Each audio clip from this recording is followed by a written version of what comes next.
Okay, students. So far we have been discussing different processes of the human body. You can remember the digestion, respiration, excretion and blood circulation. And you were able to understand all these processes, and by now you have an idea that they are all related to one another. Why? The digestion products and the respirated gas, oxygen, has to be circulated by the blood circulatory system. All the excretory waste materials have to be removed by the process of excretion, and that is also circulated from these organs to the excretory system by the blood circulatory system. So all the systems, all the biological processes are somehow connected with each other. So they have to take place in a manner that there is proper order or proper coordination between them. So that is where we need to understand coordination and homeostasis in human. So when we say coordination, all the processes that happen within our body have to take place in a certain orderly manner. And that control of all those processes comes under coordination. The same way, if we look at the word homeostasis, I am sure you know the meaning of homeostasis, maintaining the balance of the internal environment irrespective of the changes that take place either within the environment or the external environment. So these two processes are carried out by two systems of our body. That is what we are going to discuss now. So do you remember taking away your leg when a thorn pricks your foot? So this is an example. I am sure you have the experience. Either you keep your foot on a thorn or you touch a very hot object. So if you place your foot on a thorn, if the thorn pricks you, you get the pain. And immediately you draw your foot away. So what is that pain? That is a stimulus, a change in the external environment that was received by your skin, the skin of your foot. And that information, that stimulus was brought to your body, then immediately your body responded to that stimulus by drawing the foot away. So there is a stimulus, the sensory organ receives the stimulus and the receptor is present in the sensory organ, and this information is processed by our body, and thereafter the effector, that is the muscle, gives the response. So you can see, starting from the stimulus to the response, there is a full process taking place, and the ability to respond to a stimulus is what we call as irritability. And the process of this giving a response to a stimulus is coordination. So this action takes place as living beings have the ability to respond to stimuli coming from external and internal environments, and this is known as irritability. What I explained now. So you should be able to respond to stimuli that coming from either the external environment or the internal environment, and we call that process or the ability as irritability, one of the characteristics of living organisms. Then if we look at what coordination is, above response is due to adaptation of body according to the changes of external and internal environment. So here the thorn prick is a change in the external environment. Similarly, if you don't drink enough water, you feel thirsty. So there the decrease in water level is the change in the internal environment. So there can be a change in the external environment or the internal environment, but the body will try to go back to the normal state.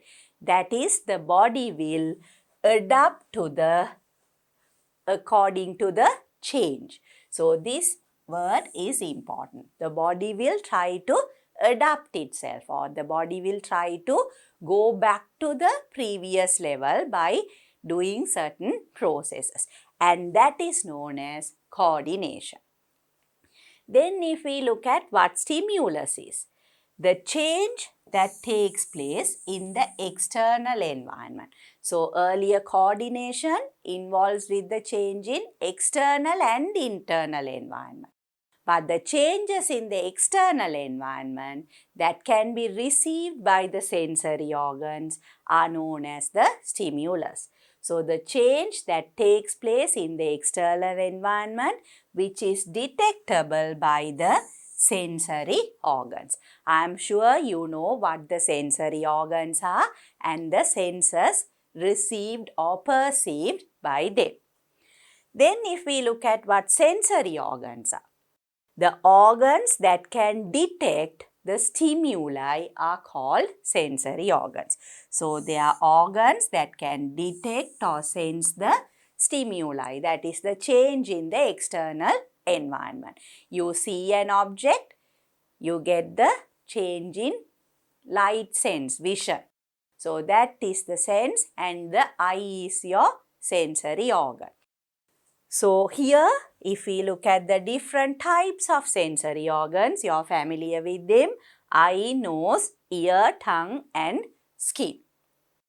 And these sensory organs contain receptors. For example, the taste buds in your tongue, they are the receptors that receive the taste stimuli.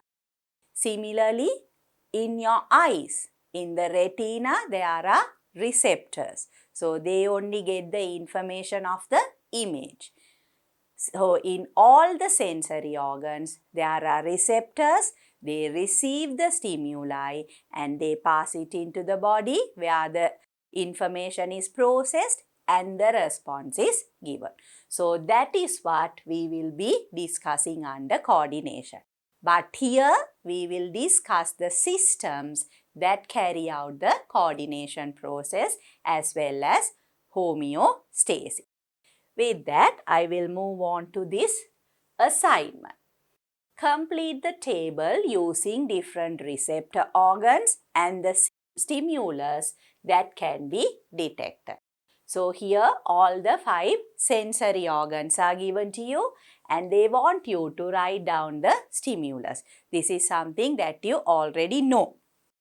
So eye receives the light energy as the stimulus. That's why you are able to see objects or images form in the eye because of light energy. The same way, ear, you can hear things. How does that energy come?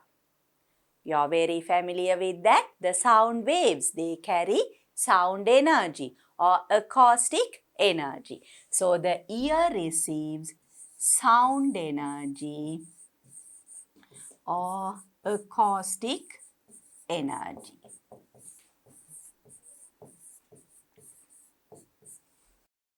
Then the third one, nose, you get the smell. How is that received or perceived? By the chemical smell. It is in the form of a chemical energy. So here we can say chemical smell.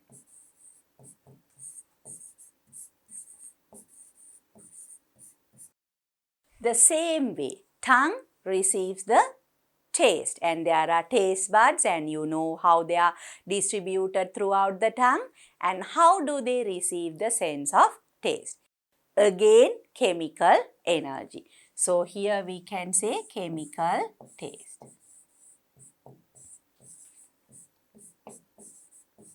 So in the form of chemical energy, that is taste.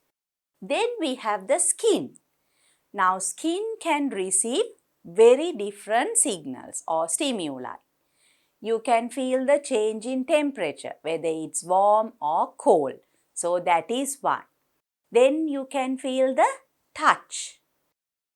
And you can feel the difference in pressure. When you touch softly, when you touch hard, or when someone pinches you, then you get the pain as well. So the skin can receive information or stimuli in the form of temperature, touch and pain. So there are different stimuli that can be received by skin. So those are temperature,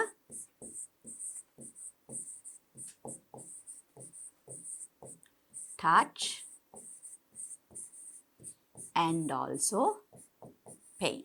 So to receive all these different types of stimuli, there are different types of receptors. So in all these, there are different types of receptors that can receive all these different stimuli. So I am sure you know that very well. With that understanding, we will move on to this slide. The reaction for a stimulus is known as response. So if we take the example of the thorn prick. So here there is the thorn prick. And what is that? That is the stimulus. And what receives this stimulus? The sensory organ, skin. That is the sensory organ. And then what happens? We respond. How do we respond? By the leg. The leg muscle pulls the leg away. So, leg muscle pulls the leg away. So, that is the effector. So, the response given by the effector to the stimulus. And this whole process is what we call as coordination. So, the reaction for a stimulus is known as response. And the response is done by the effectors. They are the effector. Muscles and glands act as effectors. So, there are two types of effectors. One is the muscle and the other one is the gland. Recall the incident about the thorn prick. That is this example. Touch due to the thorn prick on the leg is the stimulus. So here we can say this is the touch. That is the stimulus. The receptor of that stimulus is the skin. Taking the foot away is the response. So, skin is the sensory organ and we call that as the receptor or the receptor in the skin. Responding is done using muscle of the foot and that is the effector. So, what is given to you has been summarized in this manner. So, here we look at the effector, that is the first type, muscle. Assignment. When you sense smell of tasty food, saliva is secreted into the mouth. And you know what secretes saliva. It is the salivary gland. So here the smell of tasty food is the stimulus. So when it is the smell, what receives the stimulus? The nose. So there the nose is the sensory organ or the receptors are present in the nose that receives the stimuli smell and the response is given by secretion of saliva. And what is the effector that gives the response? It is a gland. So as we discussed before, either the muscle or the gland or both of them together can respond to a stimulus. So state the stimulus, sensory organ, response and effector in this action. What I discussed now. So what is the stimulus? Stimulus is the smell of tasty food.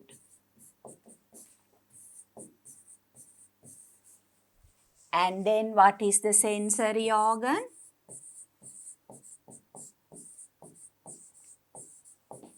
Sensory organ is the nose.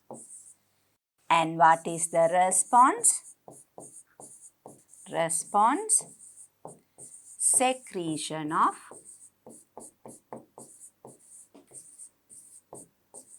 saliva. And the effector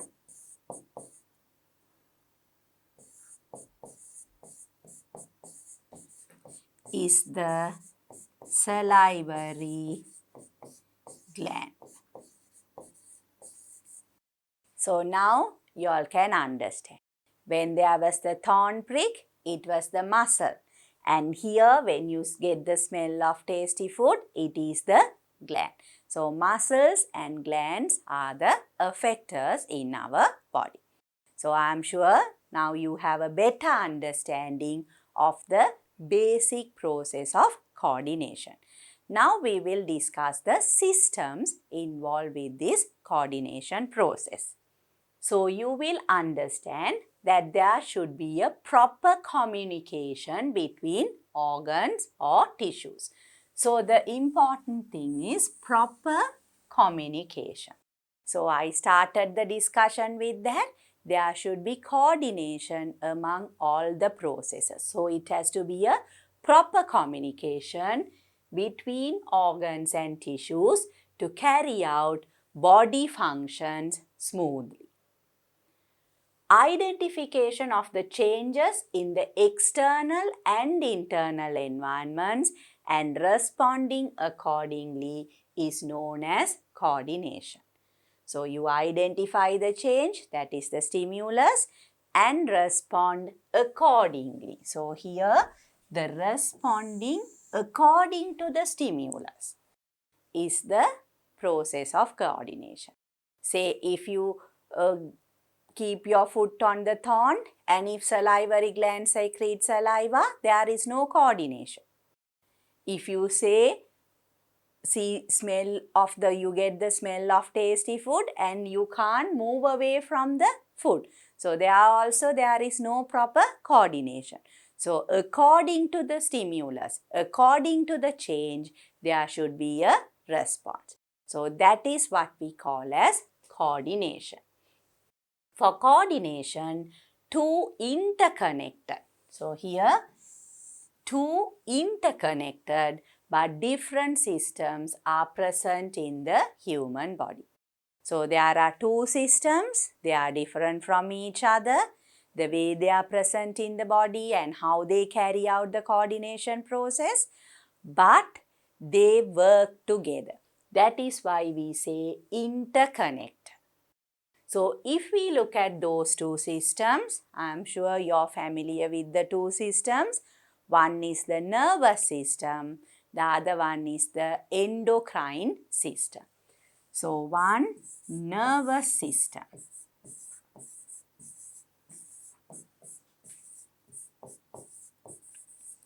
The other one, endocrine system. So both these systems, nervous system and the endocrine system, are involved in the process of coordination. They function in different ways, but the effect is the same. So that is why they are interconnected. So then we will look at the types of coordination. So there are two types of coordination. So we said there are two interconnected systems that function together. So because of that, there are two types of coordination. First one is nervous coordination.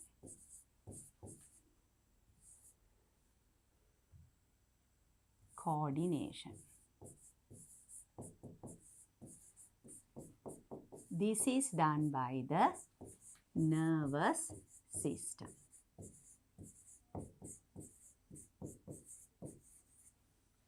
Then we have the second type, that is the chemical coordination.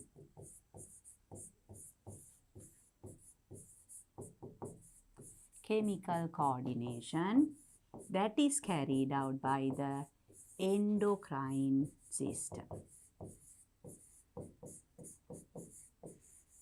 So the nervous system and endocrine systems are two independent systems, but they are interconnected because they show common functions. So both are involved in coordination. So when we say nervous system, what is the structural unit of the nervous system? That is the nerves, or from the name you know, nerves or neurons. If we take chemical coordination, I said it is by the endocrine system. So endocrine system means the endocrine glands, and these endocrine glands secrete a chemical substance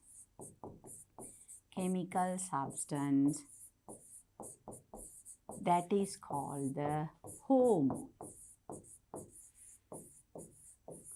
So the hormones and the nerves are the, nerve is the structure, hormone is a substance. Those two carry out the coordination process. So there, the nerves are directly connecting the sensory organ with the effector. So from the sensory organ, information is brought to the nervous system, and from there, information is given to the effector. For example, you touch a very hot object. So immediately the nervous system senses that there is something hot. So immediately it gives information to your hand to draw your hand away. So there, all this information is coordinated by nerves. There is connection between the sensory organ, that is the skin of your body, and the muscles through the nervous system. So in nervous coordination, impulses transmit through nerves, and these impulses aim at a specific effect. That is very important. They aim at a specific effect.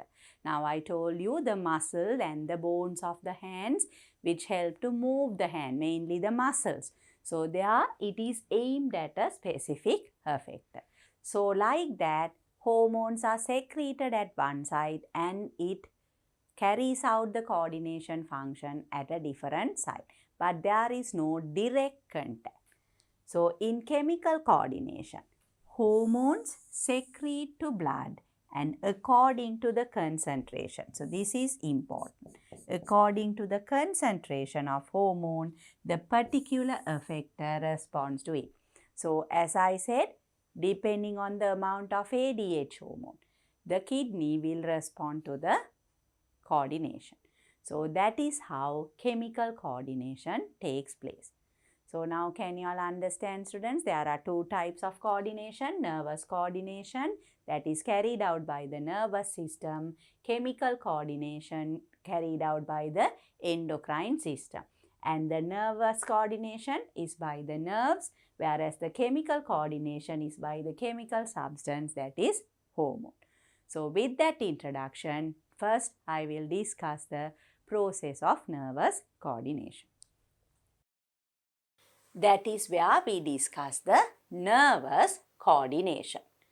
So due to an electrochemical change in the nerves, impulses are transmitted through nerves. Now look at the term electrochemical change.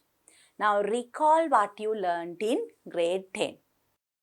What are the minerals needed for the transmission of impulse? I am sure you can remember. Sodium and potassium. So sodium and potassium are in the form of ions. Sodium ion and potassium ion. So they have a charge and they are chemical ions. So now you can understand electrochemical change. So these ions are needed for the transmission of nerve impulse. So they give rise to this electrochemical change. So that transmits the impulse through the nerve. A proper coordination is maintained between the receptor and the effector, what we discussed before. The nervous coordination takes place with the involvement of the nervous system. The structural unit of the nervous system is the neuron. You all know the structure, the parts of a neuron. Neurons or the nerve cell. What are the two main parts? They have a cell body and the nerve fiber. And the two types of nerve fibers are axon and dendron. And depending on the structure of the neuron and what function they carry out, there are three types of neurons. I am sure you can remember the three types.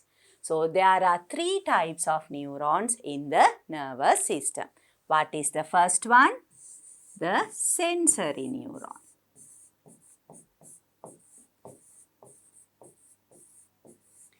Then what do we have? The motor neuron. And the third type, interneuron or intermediate neuron. And what does the sensory neuron do? Receive the signal or the impulse from the sensory organ and carry it to the nervous system. And the motor neuron, from the nervous system, it carries the signal for the effector towards the effector. And the interneuron connects the sensory neuron with the motor neuron. So, I am sure you can remember all these from your previous lessons. Okay, with that, if we look at the nervous system. Now, this nervous system is made up of two main systems or two main parts. The central nervous system. If you take your body starting from your head and down, when you look at the structure, you know this is the skull or the cranium, and inside the skull there is the brain. And from the skull behind we have the vertebral column. Inside the vertebral column there is the spinal cord, and all these structures are present in the center of our body. So, you can remember that is the central nervous system. So, the central nervous system is made up of the brain and the spinal cord. Then everything other than the central nervous system or that is present outside the central nervous system throughout the body is known as the peripheral nervous system. So, the nervous system is mainly composed of two components. They are the central nervous system. So, here we have the central nervous system.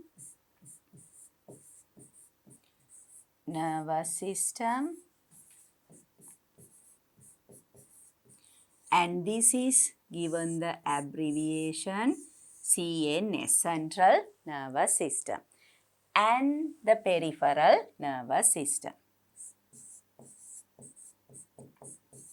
Peripheral nervous system.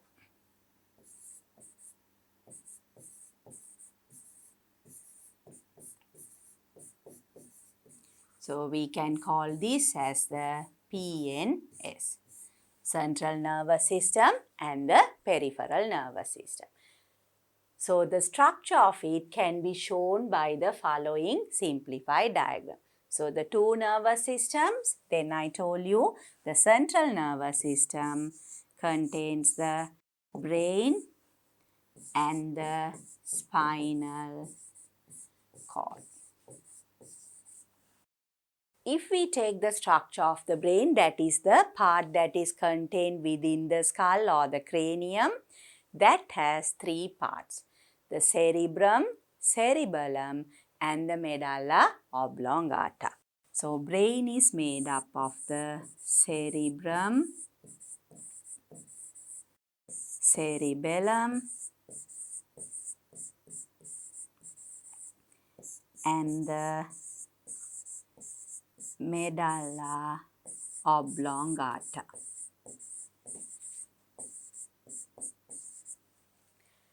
Now I told you all this is in the center part of the body, and from this central nervous system there are nerves spreading throughout the whole body, and that is what we consider as the peripheral nervous system. So like the central nervous system having the brain and the spinal cord, the peripheral nervous system has two sets of nerves. One is the cranial nerves, the nerves coming from the brain and going throughout the body. So those are known as the cranial nerves. Cranial nerves. And there are 12 pairs of cranial nerves. The same way, from the spinal cord, there are 31 spinal nerves coming. So, spinal nerves,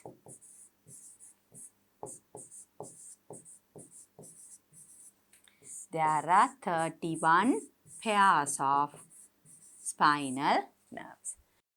So, central nervous system, peripheral nervous system. Central nervous system has the brain and the spinal cord. Brain is composed of cerebrum, cerebellum and medulla oblongata. The peripheral nervous system is made of the cranial nerves, there are 12 pairs, and spinal nerves, there are 31 pairs. So that is the whole nervous system of our body.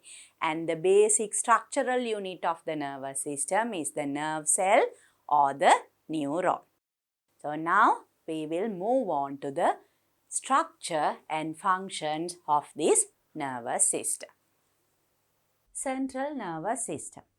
So it is present in the center of our body, as well as it is the nervous system that controls most of the activities. Central nervous system. So if we take the central nervous system is very important in controlling activities and coordination. So when we say central nervous system, it is present in the center of the body also, that you know, the brain and the spinal cord that runs through the vertebral column, and the brain is present inside the skull or the cranium.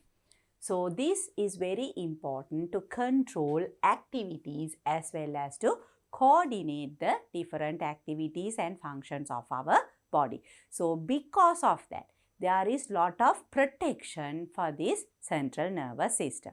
So as I told you, the first layer of protection, now outermost layer of our body is the skin.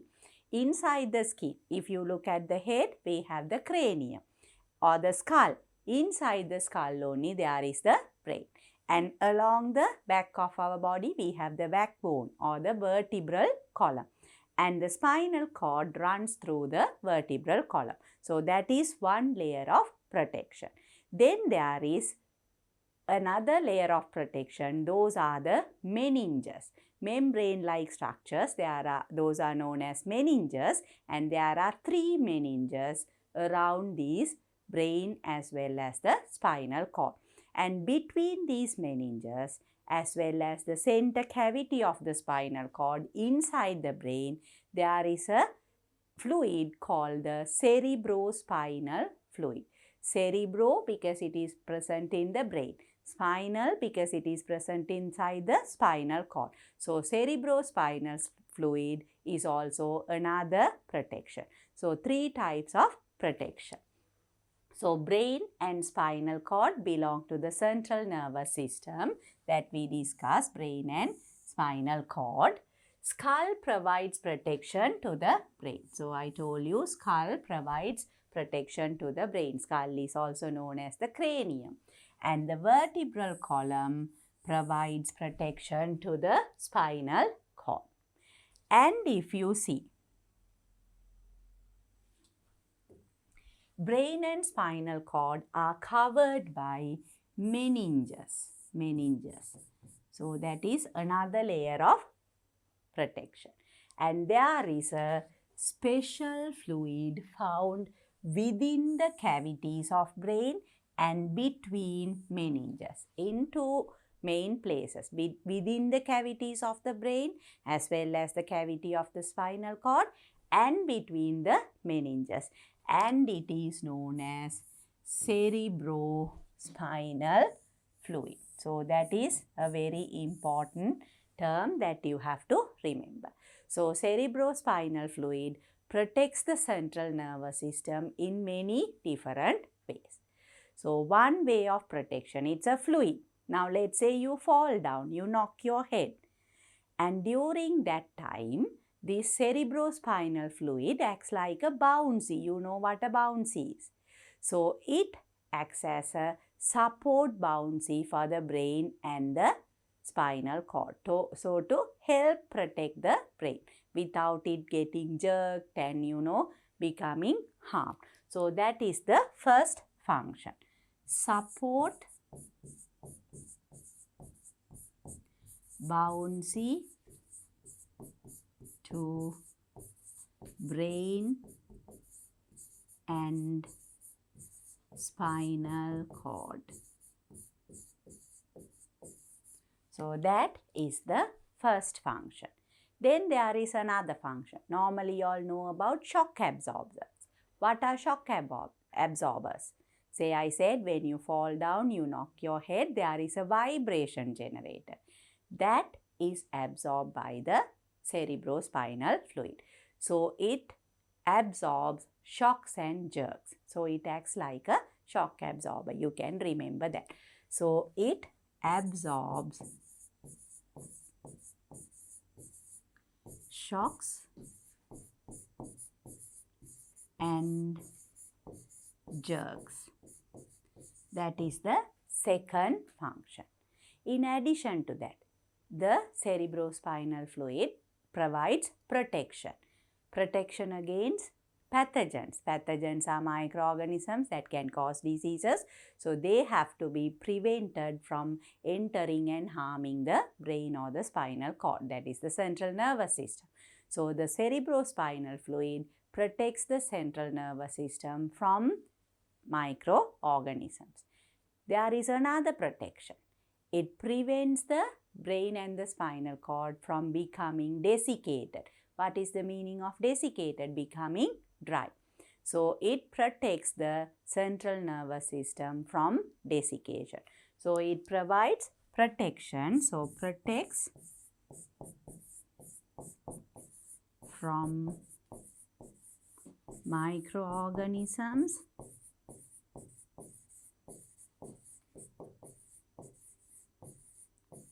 and desiccation.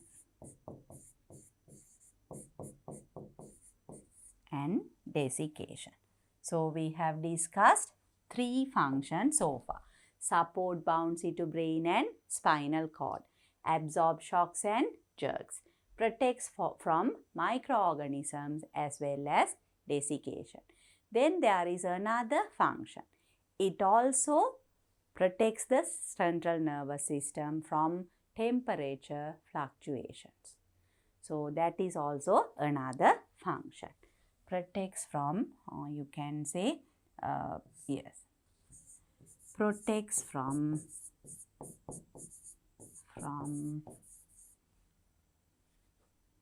temperature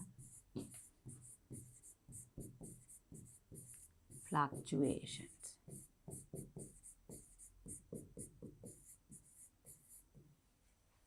So even if the environment temperature changes or body temperature changes slightly, the central nervous system has to be protected from these temperature fluctuations. So that is carried out by the cerebrospinal fluid. So again, to summarize, the cranium or the skull and the vertebral column, they provide protection. Then there are three meninges between the cavity of the brain as well as the spinal cord, and between the meninges there is the cerebrospinal fluid, which is a special fluid, and it carries out four special functions.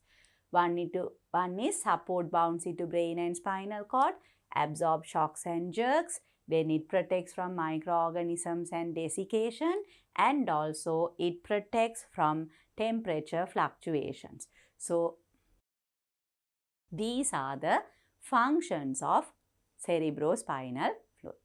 So you have to remember that, student. So with that, I will move on to the next. So if we move on to the structure of the central nervous system, you know that one part of it is the brain. So if we look at the brain, again you can see brain is protected by the cranium and surrounded by three linings called meninges, and the brain is about 1/50th of the body weight. 1/50th of the body weight. So we have discussed the protection. If you take the full body of a person, an adult, it is 1/50th of the body weight. There are about 100 billion neurons. If you look at the brain, we said the structural unit of the nervous system are the neurons. There are about 100 billion. So all those neurons combine together and form the brain. So here you can see this whole structure is the brain, and it has three parts. This is the cerebrum, this is the cerebellum, and that is the medulla oblongata. So here cerebrum, cerebellum, and medulla oblongata. That is this. Cerebrum, cerebellum, medulla oblongata. And now I said these are made up of neurons. And these neurons, if you look at the structure, has the cell body and the nerve fibers. And normally the cell body is situated at the periphery of the brain. So because of that, the surface of the brain looks grey in color, and we call it the grey matter. All the nerve fibers are directed inwards, and that is white in color, so that's known as the white matter. In addition to these neurons, there is another type of cell that is called the neuroglia. So other than neurons, another accessory cells called neuroglia are present in brain. So not only neurons, there are neuroglia. The brain is composed of three main parts as cerebrum, cerebellum, and medulla oblongata. Now the neurons that make up all these three parts, they do their normal function, the process of transmission of nerve impulse. But this neuroglia, the accessory cell that is present in the brain, it makes sure or it is present to see that all this process of impulse transmission takes place properly. So the neurons are present in the brain, they make up the brain, they do the function of impulse transfer, and the neuroglia are accessory cells that are present to make sure that the nerve impulses are transferred properly. So that is their function. So I am sure you have understood the basic structure of the brain. With that, if I move on to the next slide, you can see the grey matter. The peripheral region of the brain is composed of grey matter made up of cell bodies, and the interior with white matter due to myelin sheath made up of nerve fibers. So the two matter, grey matter and white matter. So if we look at the brain, now you saw the brain was something like this. You have the forehead and this shape. So here you have the cerebrum, cerebellum, and the medulla oblongata, and the spinal cord continues. So if you look at the structure, the cell bodies are like this, and the nerve fibers are all directed inward. So this is the cell body, and that forms the grey matter. Grey matter.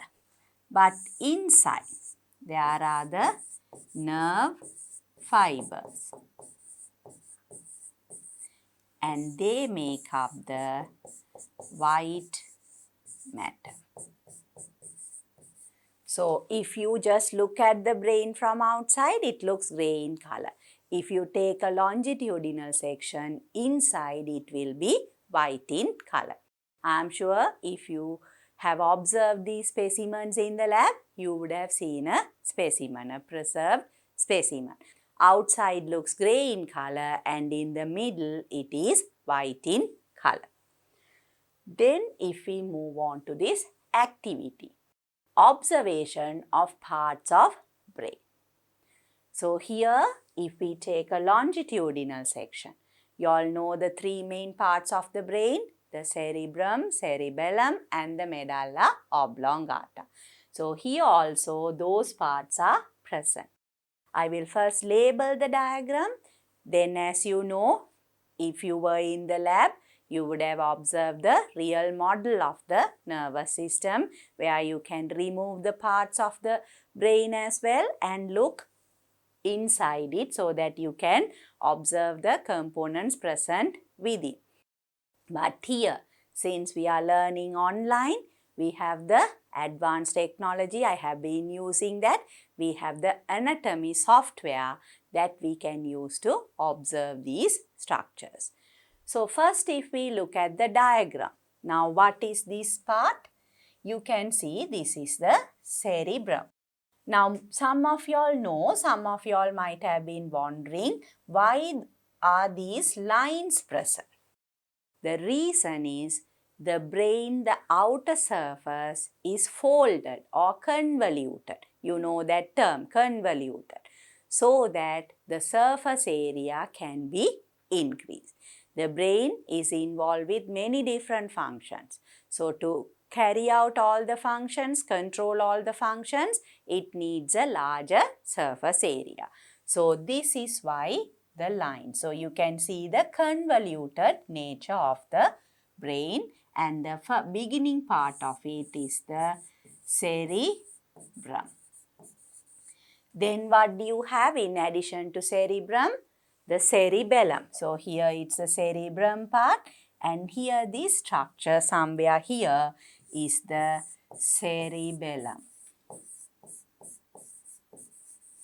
And below the cerebellum you get the medulla oblongata.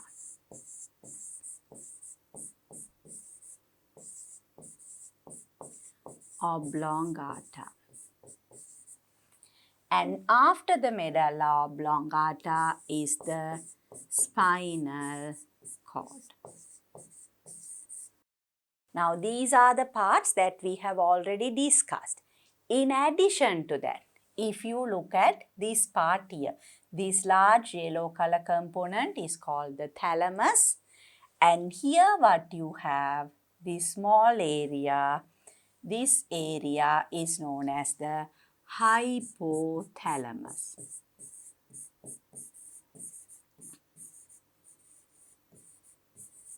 Then what we have here, now if you take your face, the point here between the two eyebrows, if you draw a line inside, from here you can see this part is the pituitary. Pituitary, it is a gland. We will discuss the functions of both hypothalamus and pituitary when we discuss the homeostasis process. So pituitary is one of the endocrine glands. So that is also present in the brain. And the hypothalamus is the center that receives information regarding temperature changes. So these are the parts of the brain that you have to know. So with that, now we will observe these using the anatomy software. Okay students, so now I have the anatomy of a person. Here you can see the skull or the cranium. that surrounds the brain. This is the main part that surrounds the brain and it provides protection. So if we look at the structure, the brain is inside there, then you can see the spinal cord going from there and all the nerves, those are the peripheral nerves coming from the central nervous system. So to observe it a little bit more clearly, I can take off all these parts, then you will see how the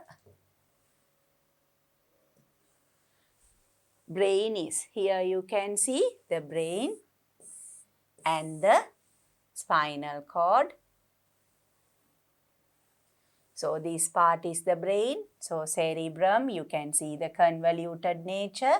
Then the cerebellum, the medulla oblongata is here and the spinal cord and all the cranial nerves coming from here as well as the spinal nerves. So those are the parts of the central nervous system. Now we will look at the structure of the brain in a little bit more detail. Okay, students. So here you can see the full nervous system, but out of that this is the central nervous system. So in the central nervous system we have the brain and the spinal cord starting from the head extending to the lower part of your body until the vertebral column. So that is the structure. If we look at it in a more detailed manner, here you can see the convoluted nature.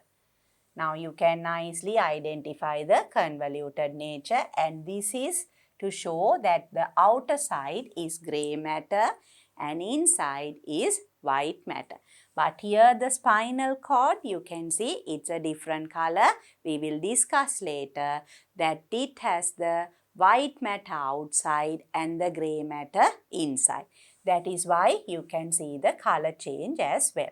So this part is the brain. And here you can see, if we take this part of the brain, that is the cerebrum, cerebellum and the medulla oblongata, if I rotate it around, you can understand, you can observe clearly. Now there is a line like that.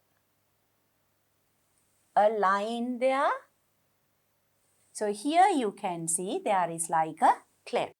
The reason is the brain, the cerebrum, cerebellum and the medulla oblongata, mainly the cerebrum, is made up of two parts, two halves, which are known as the hemispheres. So there is the right hemisphere and the left hemisphere.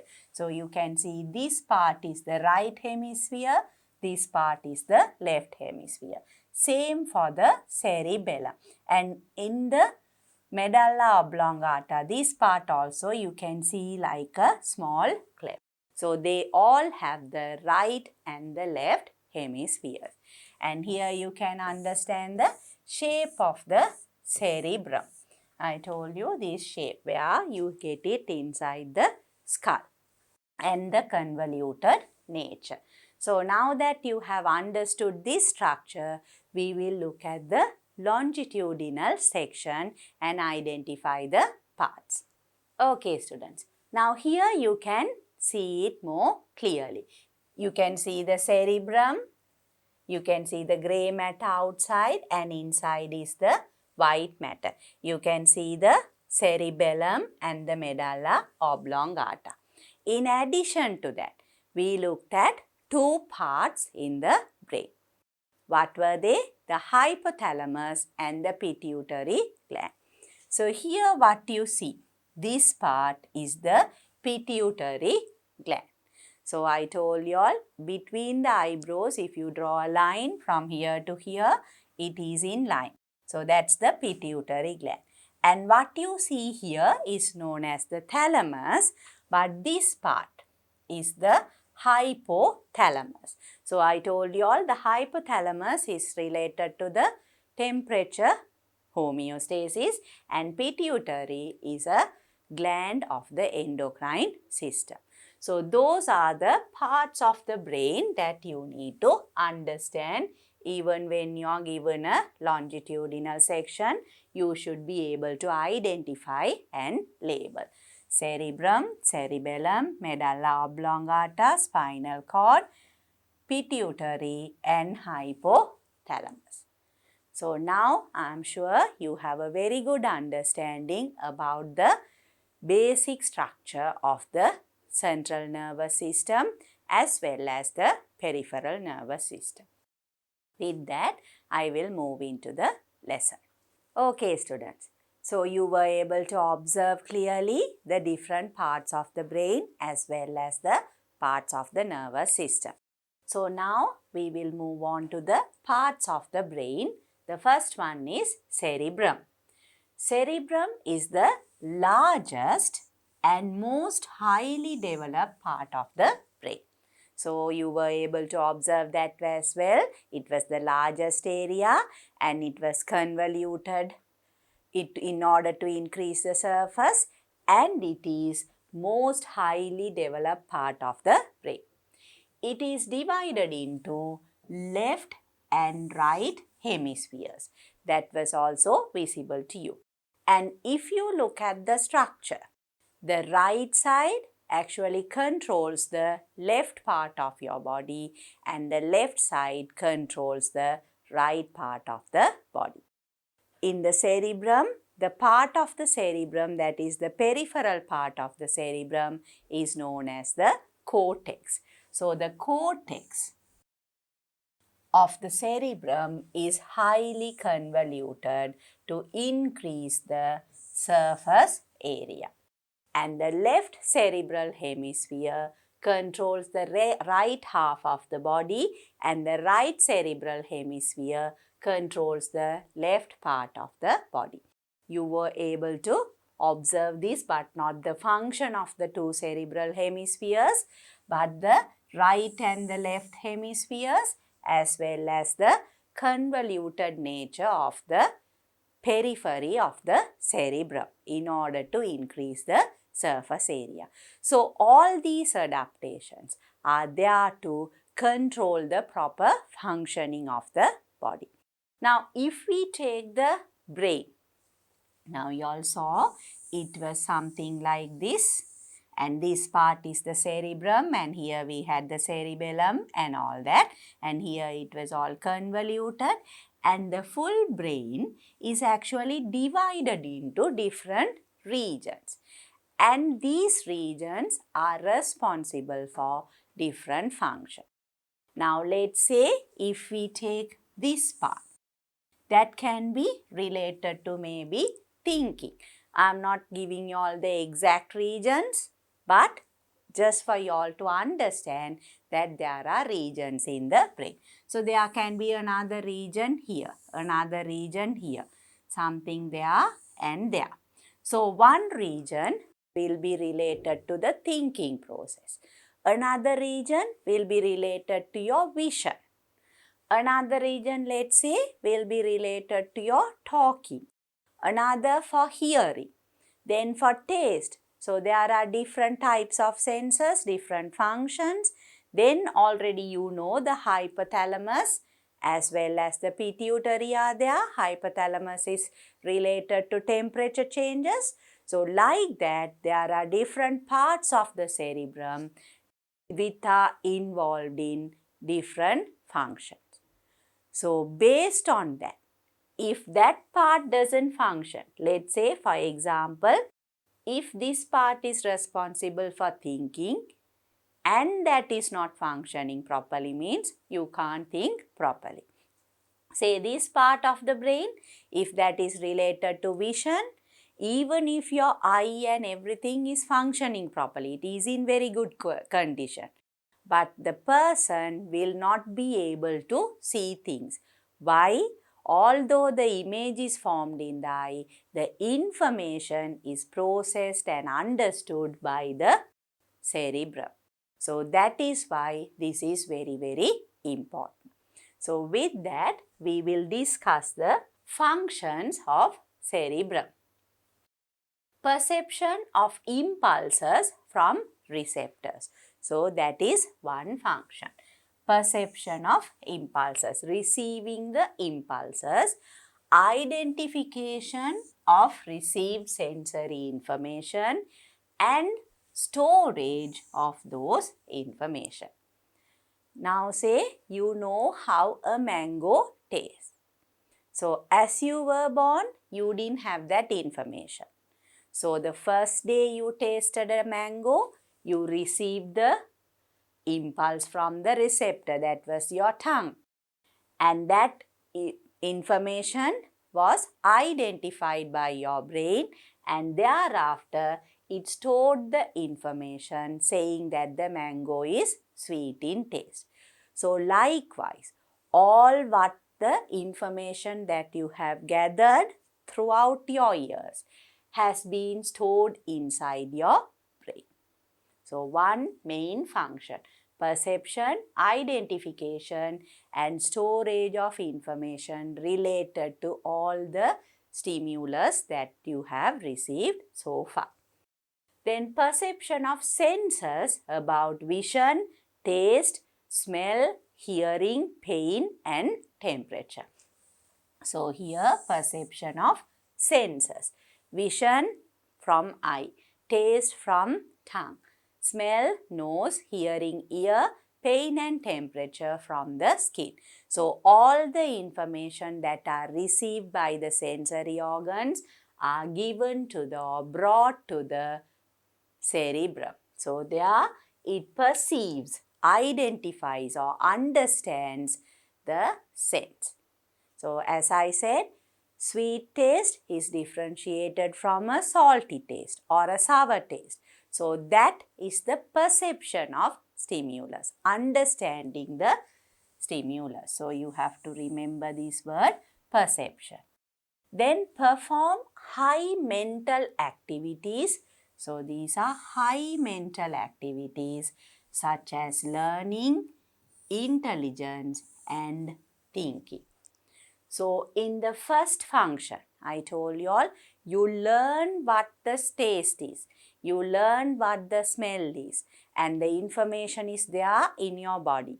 So the second time you eat a mango, you know it's sweet in taste. Or if you look at a mango, you have learned that it has a sweet taste. So the learning process, that is a very simple learning process I told you all, but learning science and all the other subjects, that also comes under learning. Then the intelligence, you are able to think, you are able to imagine, you are able to modify things, innovate, all those come under intelligence as well as different type of thinking. This is a very special character. That is why we say high mental activity. That is possible to people or humans, and all that is by the cerebrum. Then we have controlling of voluntary muscle contraction. Now when I want to talk, it is the voluntary muscle. What is that called? The skeletal muscle present in my face.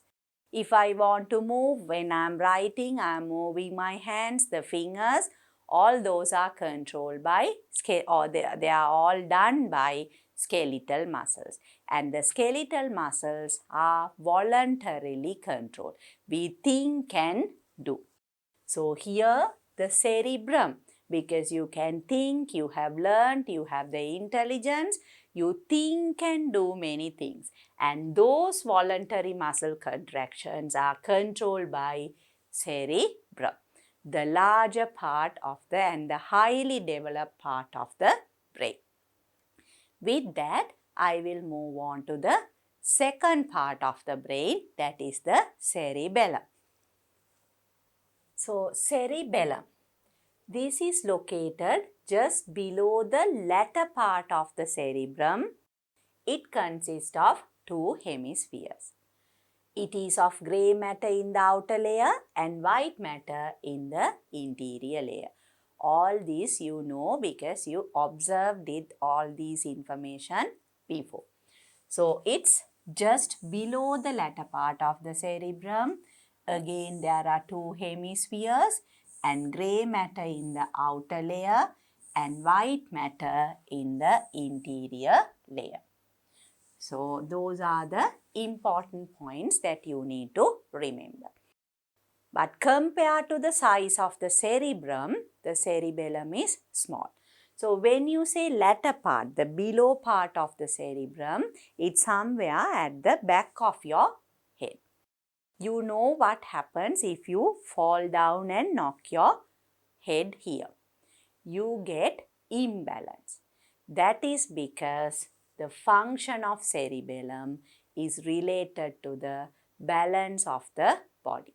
So if we look at the functions, it is involved in maintaining the balance of the body. That is one function. So maintenance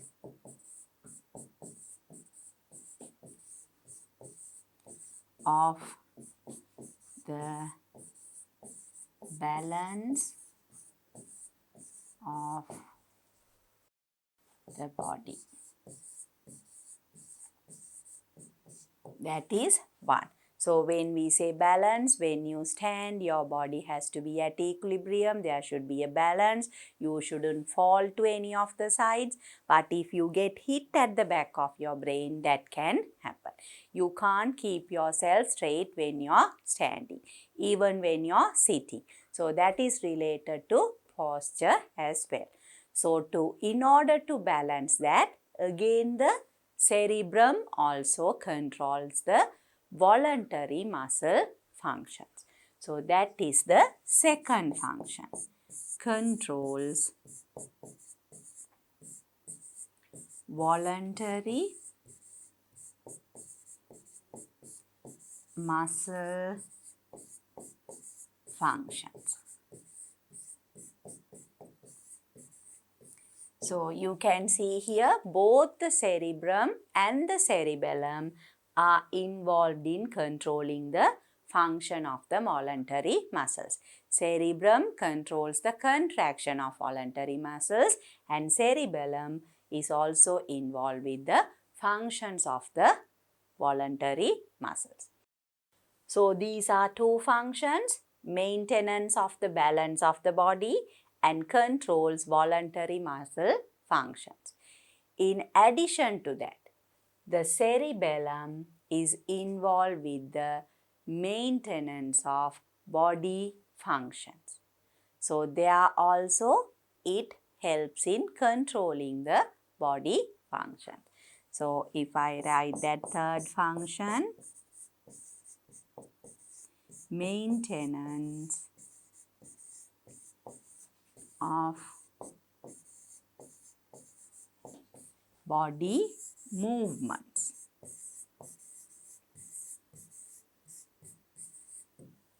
So those are the functions of cerebellum. Then we will move on to the medulla oblongata. So part of the central nervous system is the brain. In the brain again there are three parts: cerebrum, cerebellum and medulla oblongata. So if we take the medulla oblongata, it is located anteriorly interior to cerebellum. Anteriorly in front and inside. You can remember the cerebrum, then the cerebellum is there, inside, in front and inside. Anteriorly interior to cerebellum. It is an important center in controlling many life processes. Now this is very important in controlling many life processes. The reason is it controls many involuntary actions. So that is one main function. Functions of medulla oblongata. It controls involuntary activities. So when we say involuntary activities, as examples, we can consider the rate of heartbeat. So rate of heartbeat. Heartbeat,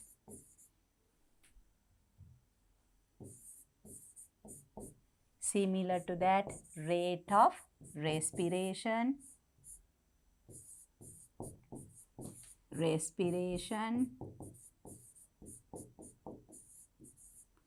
So, controlling involuntary activities. If we take the heartbeat, we don't think and do. So, it is involuntary. Automatically, the heart pumps blood. The same way, respiration. Inhaling and exhaling, and the process of respiration, the rate of respiration, everything is controlled involuntarily. So, that is controlled by medulla oblongata. That is one main function. The second function is reflex actions. So, what are reflex actions? It controls reflex actions. Reflex actions. So, again,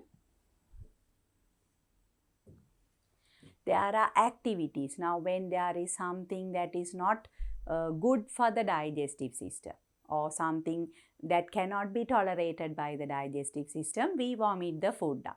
So, vomiting cannot be controlled by us. So, this is a reflex action. Vomiting is one such action.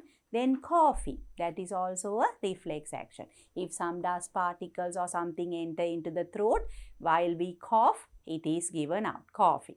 At the same time, swallowing substances. So, these are all reflex actions. So, these are controlled by the medulla oblongata. For example, vomiting, coughing, and swallowing.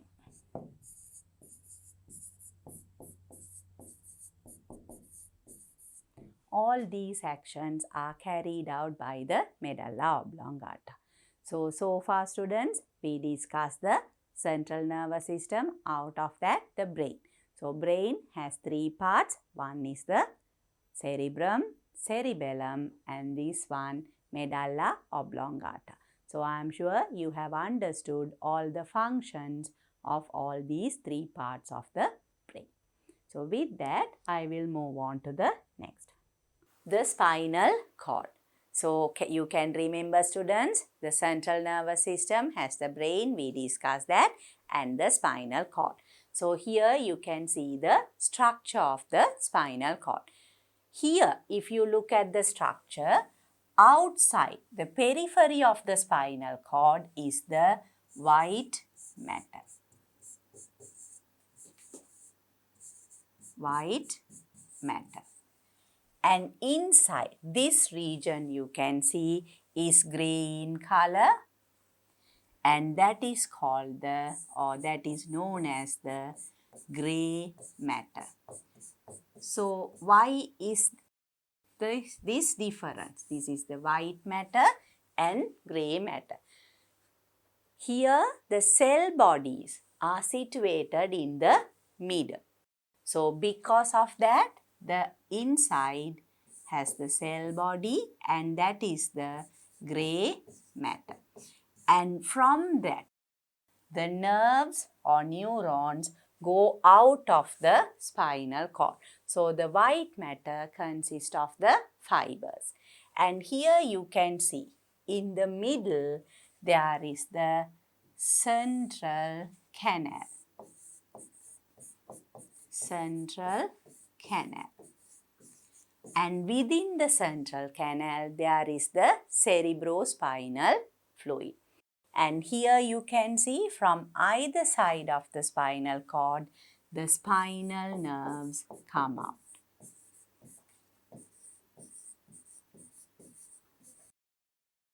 So, this is the structure of a spinal cord. And how is it protected? One by the cerebrospinal fluid, then by the meninges present outside. There are three meninges, and out of that there is the vertebral column. So, all those provide protection to the spinal cord. And there are 31 pairs of spinal nerves coming out from either side of the spinal cord. cord. And you can remember, looking at the anatomy, these spinal nerves spread throughout the body. So it is a tubular structure starting from medulla oblongata inferiorly and runs through the vertebral column. So when we were discussing the parts of the brain, I showed you all many times, just after the medulla oblongata. Actually, it continues from the medulla oblongata. So it is a tubular structure. Oh, there is a tube-like structure. Inside there is the central canal. And it runs inferiorly and runs through the vertebral column. Peripherally, outside is the white matter, and interiorly, in the middle, it is the grey matter is present in the spinal cord. The spinal nerves start symmetrically. This is important. Here you can see this side and this side. They are symmetric. Symmetrically at either side of the spinal cord. So that is the structure of the spinal cord. Then what is the function? It is the spinal reflex or the reflex arc and the reflex actions that are controlled by the reflex arc. So now we will move on to the reflex arc. So here again you can see the spinal cord, and inside that, here you can see in the middle, that is the interneuron or the intermediate neuron. What does that do? That connects the sensory neuron with the motor neuron. So this whole process, this system is known as reflex arc. Here you can see there is fire or a match box, that is the stimulus, and that stimulus is received by the skin, that is the sensory organ.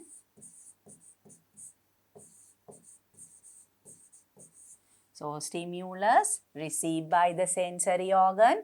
Here you can see the stimulus is taken to the spinal cord. By what? The sensory neuron. So what we have from here up to this part is the sensory neuron. Sensory neuron. Then here, after the sensory neuron, we find the intermediate neuron. Intermediate neuron. After that, the information to the effector is carried by the motor neuron. So here you can see the motor neuron giving information to the muscle. Muscle of hand. That is the effector. So what does this effector do? Moves the hand away. So that is the response. Response, move the hand away. How long does it take? Does it take minutes? No. It's fraction of seconds. Immediately, as you feel the heat, you draw your hand away. So it's a very, very fast reaction. And all this process and the structures involved in this process is known as reflex arc. So the spinal cord is part of the reflex arc, and the reflex arc controls reflex actions like this. Moving the hand away when there is a hot object or when you come in contact with fire. So the process involves the sensory organ which receives the stimulus. Then that is carried by the sensory neuron, then to intermediate neuron, motor neuron, and finally the effector gives the response. So that process is the reflex action. So then we have discussed what reflex arc is. If we write it in a diagrammatic representation, now this is the reflex arc. This is related to the reflex action. And this reflex arc is the functional unit of the nervous system. Functional unit of the nervous system.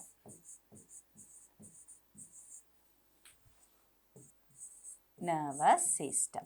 This is something you have to remember, students. The structural unit of the nervous system is the neuron, and the functional unit of the nervous system is the reflex arc. So if we show that in a diagrammatic manner, what is the beginning of the reflex action? You touch a hot object, the receptors of the skin receive the pain, or you step on the thorn, the receptors receive the pain. So here stimulus plus received by receptors. So what is it? Pain received by receptors of the skin. So what happens to this stimulus? It is transmitted to the central nervous system. What is the nerve that is involved in that? It is the sensory neuron. So we have the sensory neuron taking the impulse to the central nervous system, or here we can say the spinal cord, because in this example it is the spinal cord that is involved in the process. And inside the spinal cord, what was there? It was the interneuron. So from there, the information for the response is carried by the motor neuron. So here we have the motor neuron. What does this motor neuron do? It gives the information to the effector. Effector responds to the stimuli. And what was the effector? It was the muscles pull the, here it is the, let's say, leg away or hand away.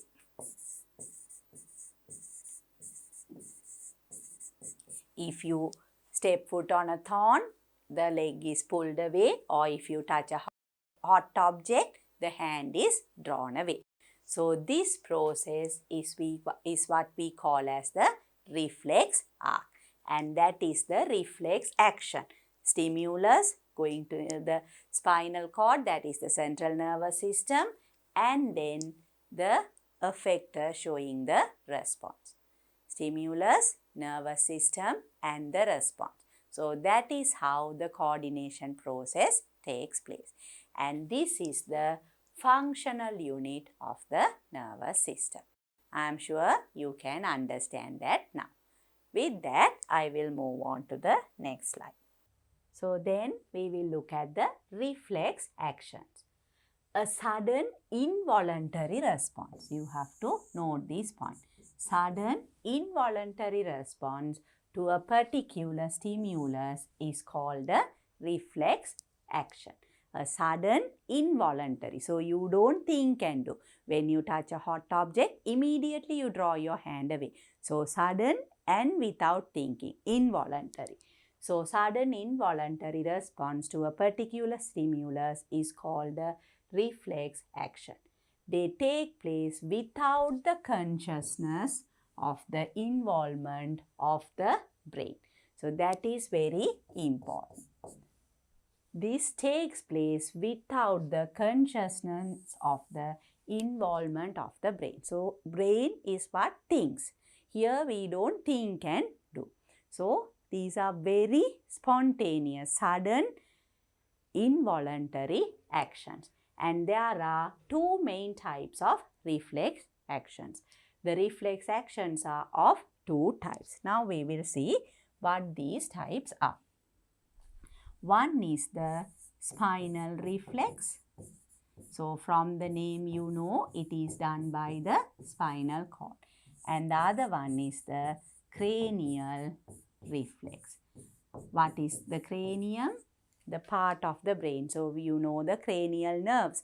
There are 31 pairs of spinal nerves and 12 pairs of cranial nerves. So all these carry out these reflex actions. So if we look at examples for spinal reflexes, what we have already discussed. When you touch a hot object, you draw your hand away. So draw your hand away. Hand away when you touch a hot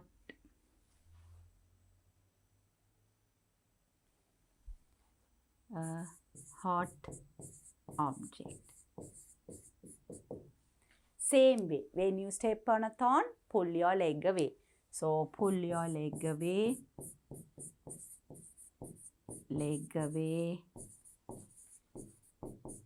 when you step on a thorn. So like this, you have many experiences of many different spinal responses or spinal reflexes where there is some harm that can be caused to your body. Touching a hot object, stepping on a thorn, so immediately you move away. Move your hand away or pull your leg away. So these are the spinal reflexes. Then we have some reflexes that are controlled by the cranial nerves, cranial reflexes. For example, we sneeze. Sneezing is one cranial reflex. Sneezing. Now say when there are dust particles that enter into the nostrils, then we sneeze and with that the dust particles come out. So that is a cranial reflex action. Similar to that, we blink our eyes. Blinking of eyelids is also a cranial reflex. Blinking of eyelids. Then we have the next type of cranial reflex. When you see when you see food that is very tasty, appealing to you, or when you get the smell of food, what happens inside the buccal cavity? We start salivating. The salivary glands secretes saliva. So that is also an example of cranial reflex, salivation.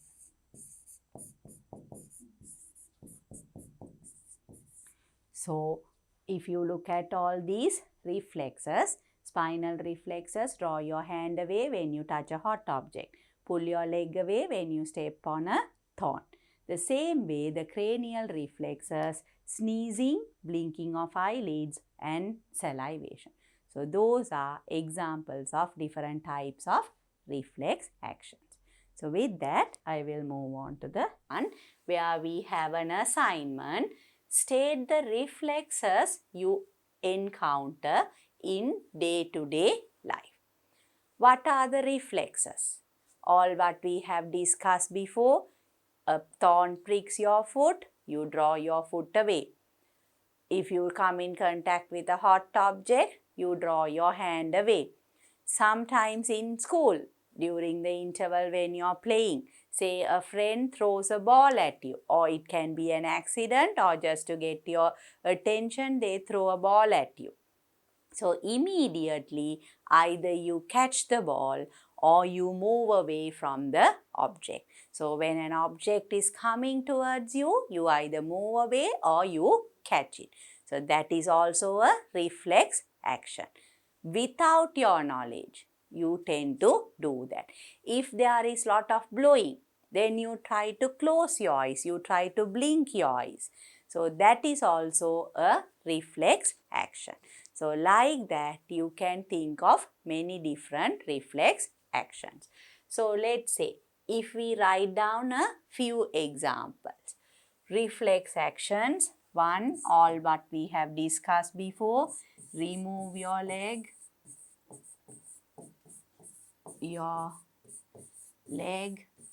From the thorn. Then another one we can say, draw away your hand.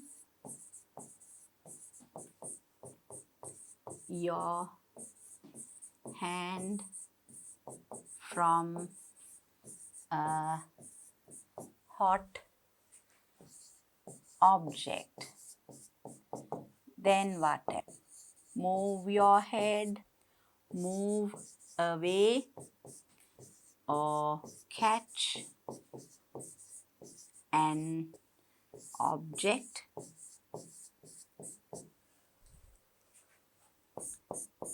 thrown at you.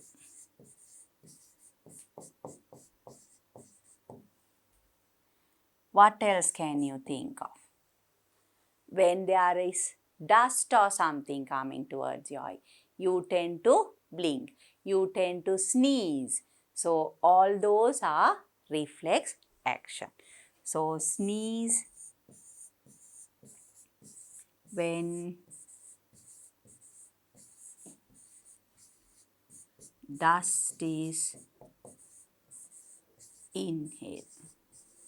So these are all different examples of the reflexes that you encounter in your day-to-day life.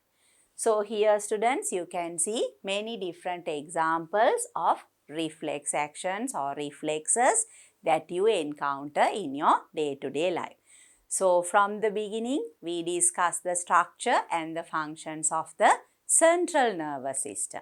Under central nervous system, we had the brain and the spinal cord, and there the control of voluntary activities as well as the involuntary activities.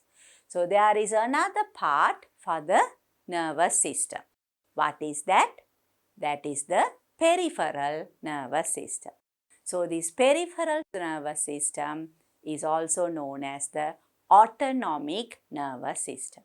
That again functions automatically to control different actions taking place in your body. But that again, without you thinking and doing, it happens on its own.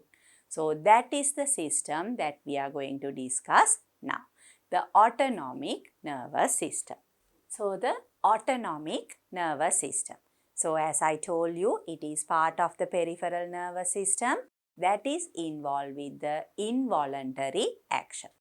So the nervous supply from the autonomic nervous system is to the internal organs of the body which are involuntarily controlled. So here internal organs of the body and which are involuntarily controlled. That is what you have to remember. So far we have been discussing many voluntary actions as well as involuntary actions.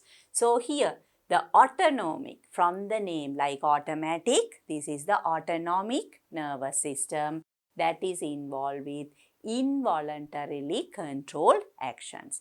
This nervous system coordinates involuntary activities in the body. So this happens when the body has to respond instantly or immediately without your consent, or without you thinking and doing something, the body responds. So it is the involuntary action. The coordinating centers of the autonomic nervous system are hypothalamus and medulla oblongata. So this is something you have to remember. The hypothalamus and the medulla oblongata. You can remember where the hypothalamus is. When we looked at the longitudinal section, I showed you all the hypothalamus. And the medulla oblongata is involved with the involuntary activities. So the autonomic nervous system is composed of two parts. One is the sympathetic nervous system, the other one is the parasympathetic nervous system. So we have the sympathetic nervous system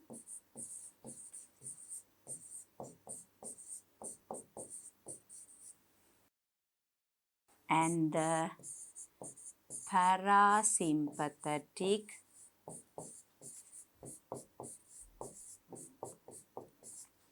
nervous system.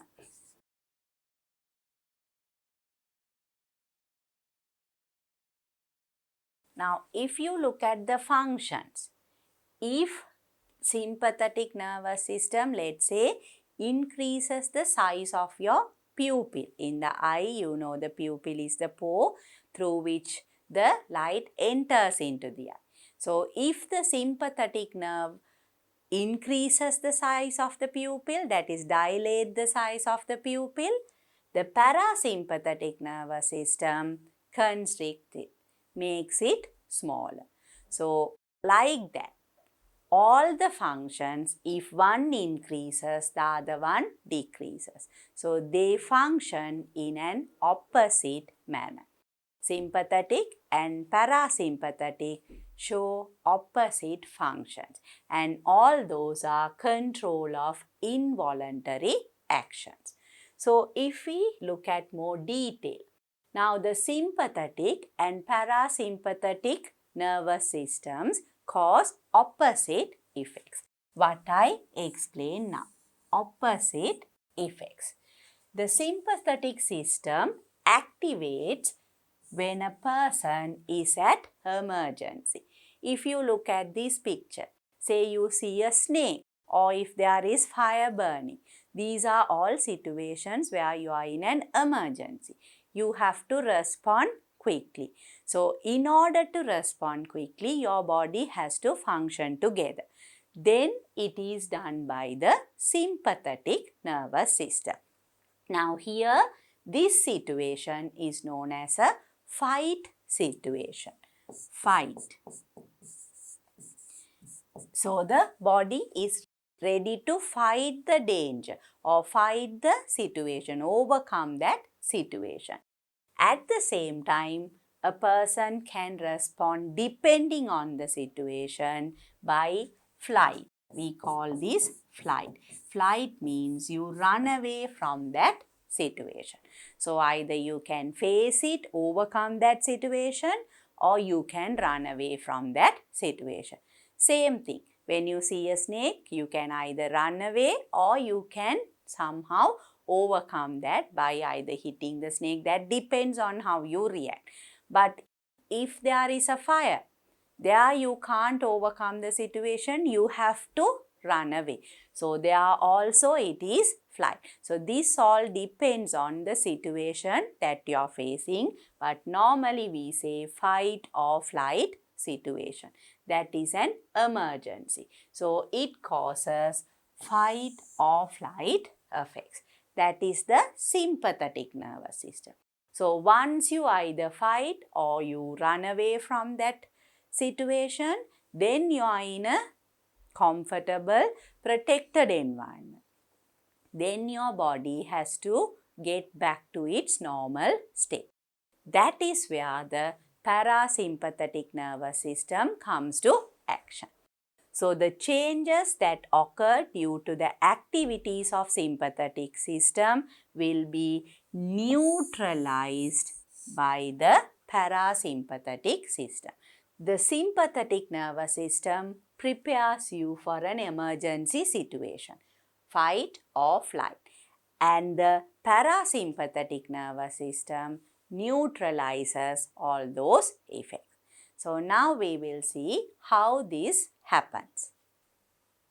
The parasympathetic and sympathetic nervous supply on body organs. So here you can see, students, the cranial nerves, the spinal nerves, they are the peripheral nervous system. Part of it is given to all the organs of the body.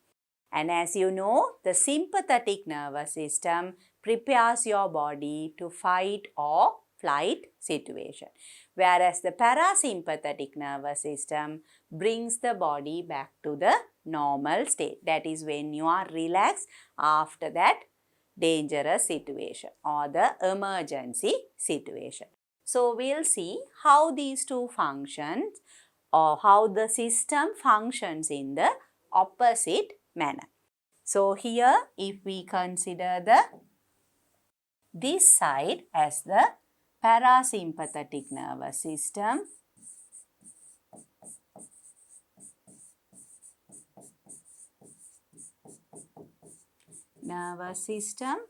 and this side is the sympathetic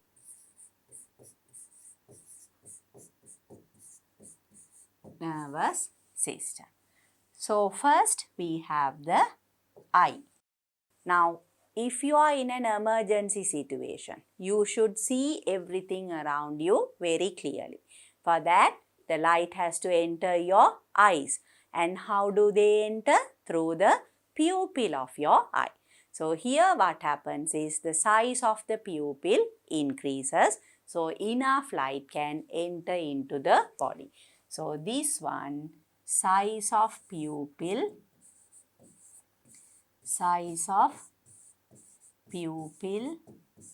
increase. So the parasympathetic nervous system decreases the size of pupil. Size of pupil decrease. Then if we look at the second structure, here you can see it is the salivary glands and the other glands related to the digestive system. Now when you are in a flight or fight situation, there is no necessity for the digestion process to take place. The body has to be prepared to face the situation. So therefore, the secretion of glands are inhibited. That is done by the sympathetic nervous system. Inhibits secretion of saliva. Then when the body is back to normal, it increases secretion of saliva. Then we have the next organ, that is the heart. You know the function of the heart. What does it do? It pumps blood to the body, and blood circulates oxygen and glucose throughout the body. So in an emergency situation, you need to have a lot of glucose and oxygen. Why? Cellular respiration has to take place and there should be a lot of energy. So to do that, increase the heart beat rate. But when you're back to normal, that has to be decreased. Decrease the rate of heart beat. So I said there should be enough energy. To get the energy, there should be cellular respiration. For that, we need glucose as well as oxygen. So oxygen has to be inhaled more. So there should be more aeration to the lungs, lot of air supply to the lungs. That's why you start breathing heavily. So there should be increase in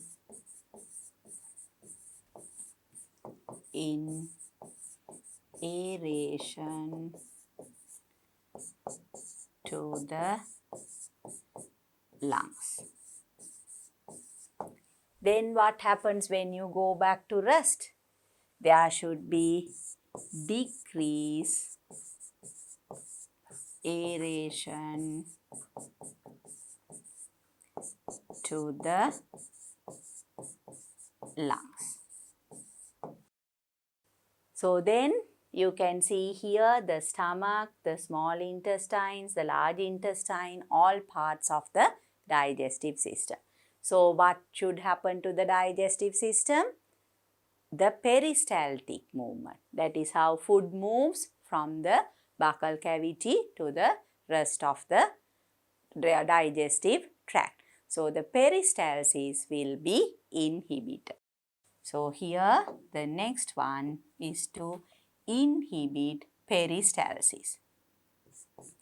Inhibit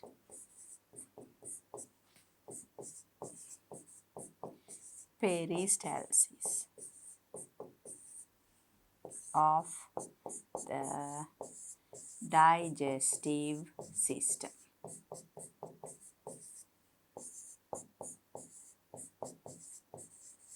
Then when you're back to normal, again the peristaltic movements starts or initiate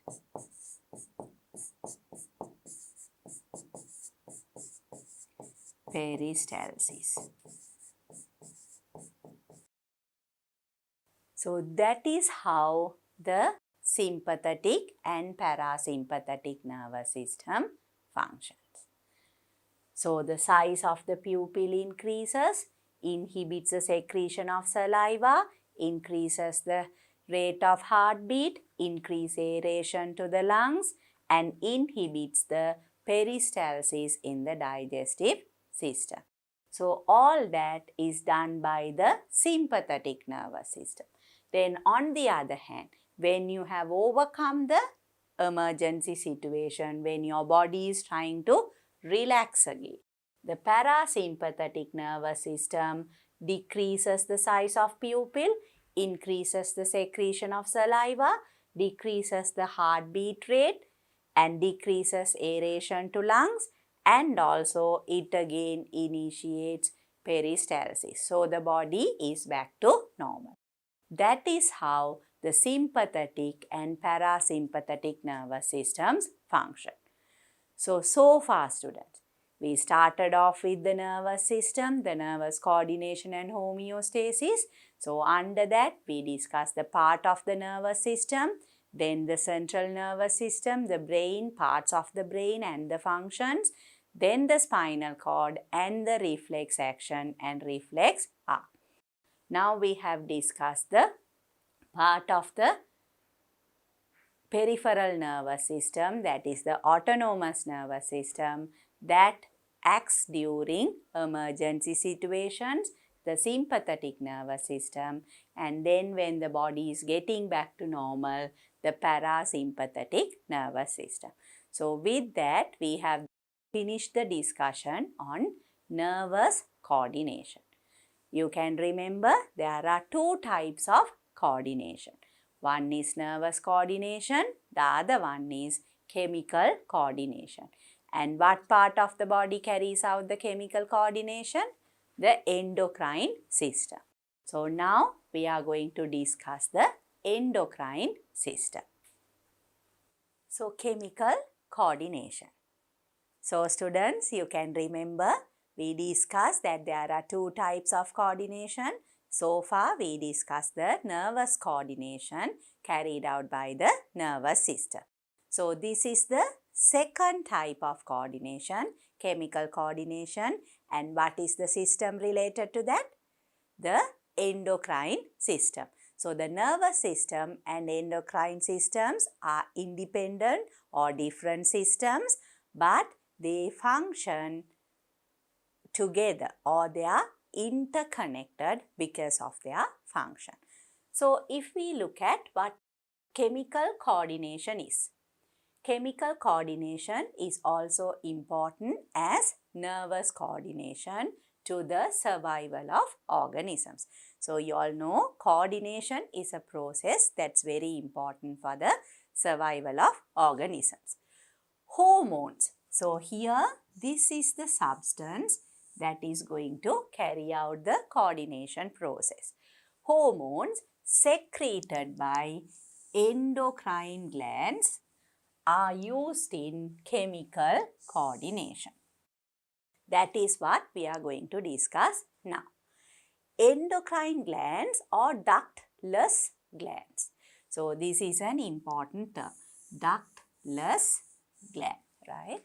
So far, if you can remember students, we discussed some of the glands related to the digestive system. Can you remember that? You can remember the gallbladder, the pancreas, they all open into the small intestine. How do these substances or secretions come into the small intestine? Through a duct. So therefore, those are duct glands. But here, these are ductless glands. So here, there is no such structure. The hormone will be secreted by the endocrine gland and that will be transported by blood. Even when we discuss blood, you can remember a component of blood plasma is hormones. So therefore, the hormones secreted by the endocrine glands or ductless glands are transported by blood. Endocrine glands or ductless glands secrete hormones directly into bloodstream. So hormones are transported through blood. So let's say we take a gland, the thyroid gland that is here in this part of your neck. The thyroid gland secretes thyroxine hormone and that will be directly secreted into the bloodstream. The hormone will be circulated throughout the body and wherever it has to stimulate the function, the hormone will stimulate it. So that is how the hormonal coordination works. So to understand that, first we will discuss the features of hormones. Now when we say hormones, they are organic compounds. You know by now what organic compounds are. Compounds that have carbon as the constituent element. So here hormones are also organic compounds. We have discussed a few types. There were some lipid hormones as well as there were some protein hormones. So they are all organic compounds. And these hormones are transported through blood. That is another feature. They are transported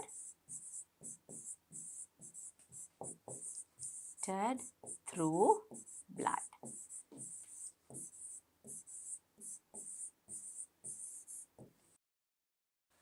Another feature is that they are secreted at one site. I explained the thyroxine hormone is secreted by the thyroid gland. So likewise we discussed the pituitary gland that is in the brain. So that secretes the hormone, but the hormone secreted by the pituitary gland stimulates another part of the body, another organ present in another part of the body. So the third feature is that it is secreted at one site, or we can say it's produced at one site, and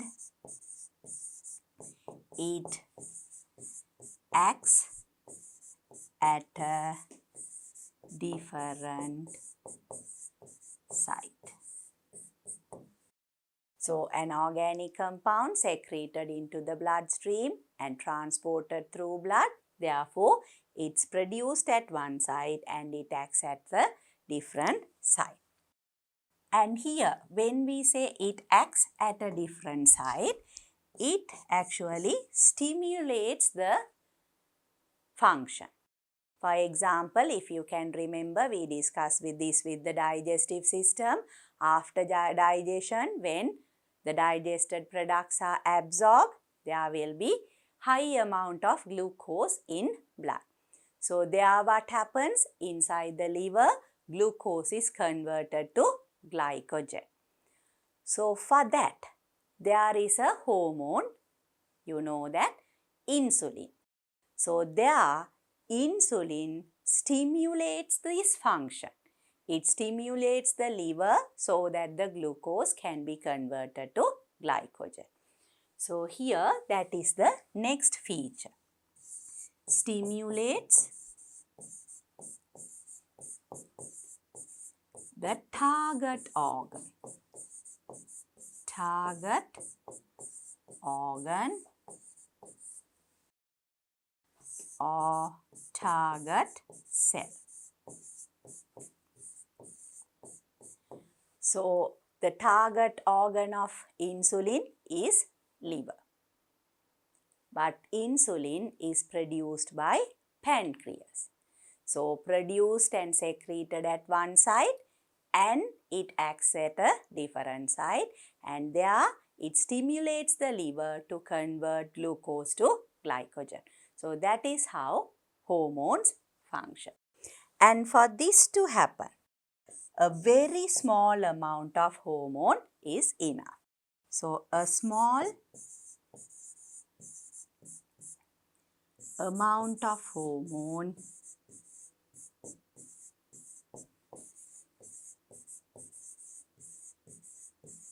is needed or required. So only a small amount of the hormone is necessary for their function. So these are the features of hormones. Organic compounds, they transported through blood. It is secreted at one site and it acts at a different site. It acts at a different site. And it stimulates the target organ or the target cell. A small amount of hormone is needed for the function. So with that introduction, now we will discuss the different types of endocrine glands that are present in our body and that secrete hormones. So here the endocrine glands of human body. There are several endocrine glands located in human body. The main endocrine glands are mentioned below. First, I will give you all or discuss the names of the endocrine glands. Then we will see where they are present in our body. So the main endocrine glands are pituitary gland or pituitary. Then we have the thyroid gland or thyroid. Then we have the adrenal gland, pancreas. We can say adrenal gland. Now all these you can either write them as pituitary gland or pituitary. Thyroid gland or thyroid, adrenal gland, pancreas, and we have the gonads. Gonads are the parts of the reproductive system where there is spermatogenesis taking place. So here when we talk about gonads, the testes and the ovaries. These are the main endocrine glands present in our body. So now we will see where these are present in our body or where they are located in our body. So here you can remember this when we discuss the part of the brain. What is this gland? It is the pituitary gland. So here is the pituitary gland. So that is here. I told you if you can draw a line from the point between the eyebrows, and if it goes straight in that line, you will get the pituitary gland. Then this is the thyroid gland, somewhere here. So we have the thyroid gland here. Then you can remember, students, when we discuss the urinary system, the kidneys. Above the kidneys, what glands were there? The adrenal glands. So these two are the adrenal glands.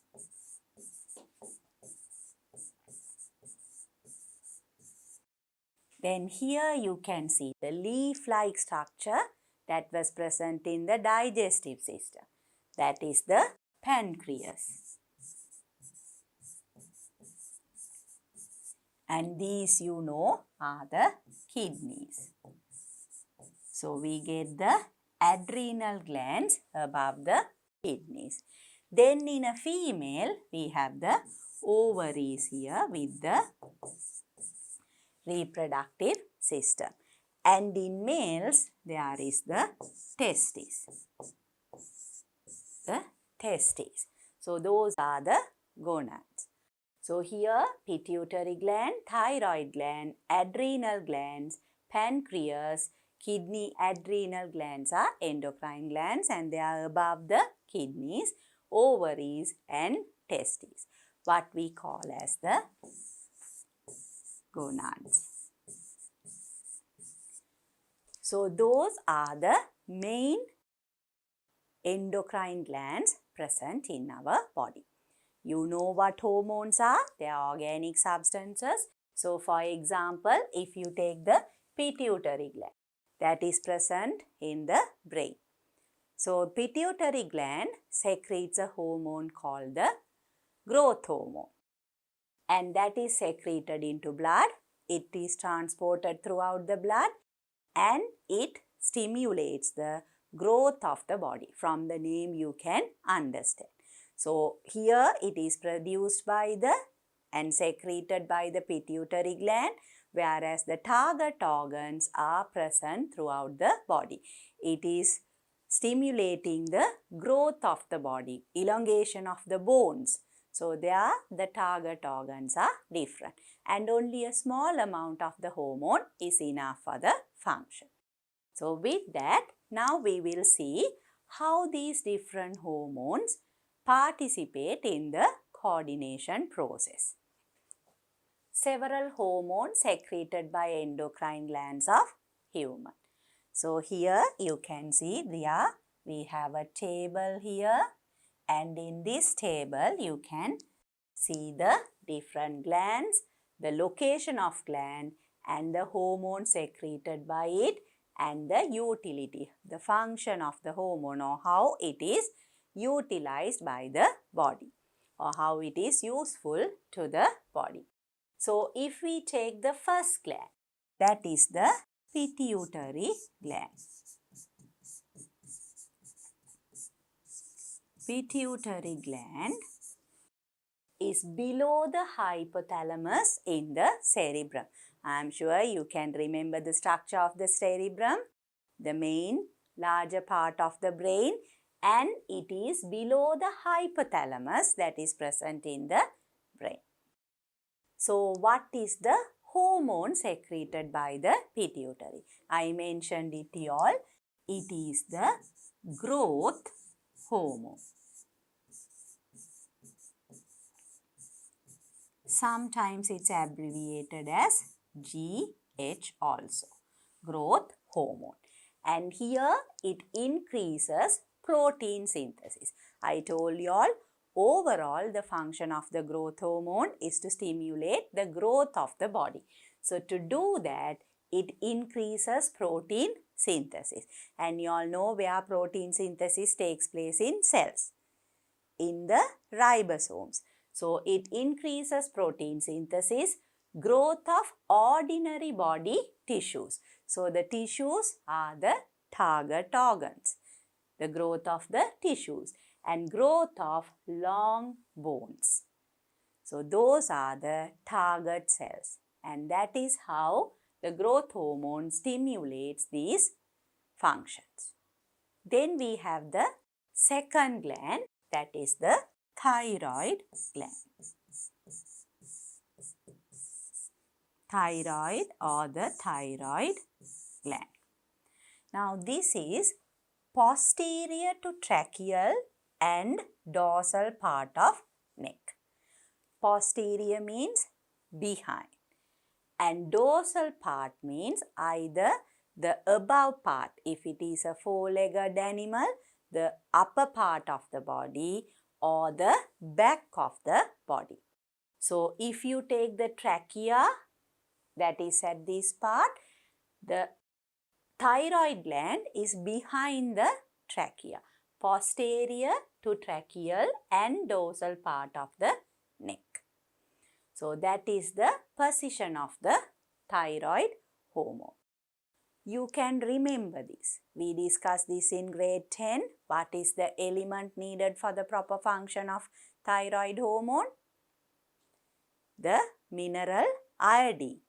And you know, people who have iodine deficiency, they get hypothyroidism, and you would have seen the goiter formation. So that is the enlarging of this thyroid gland, and you know that it forms around the neck here or like an enlarged neck. So that is because of the position of the thyroid gland. So what are the hormones secreted by thyroid gland?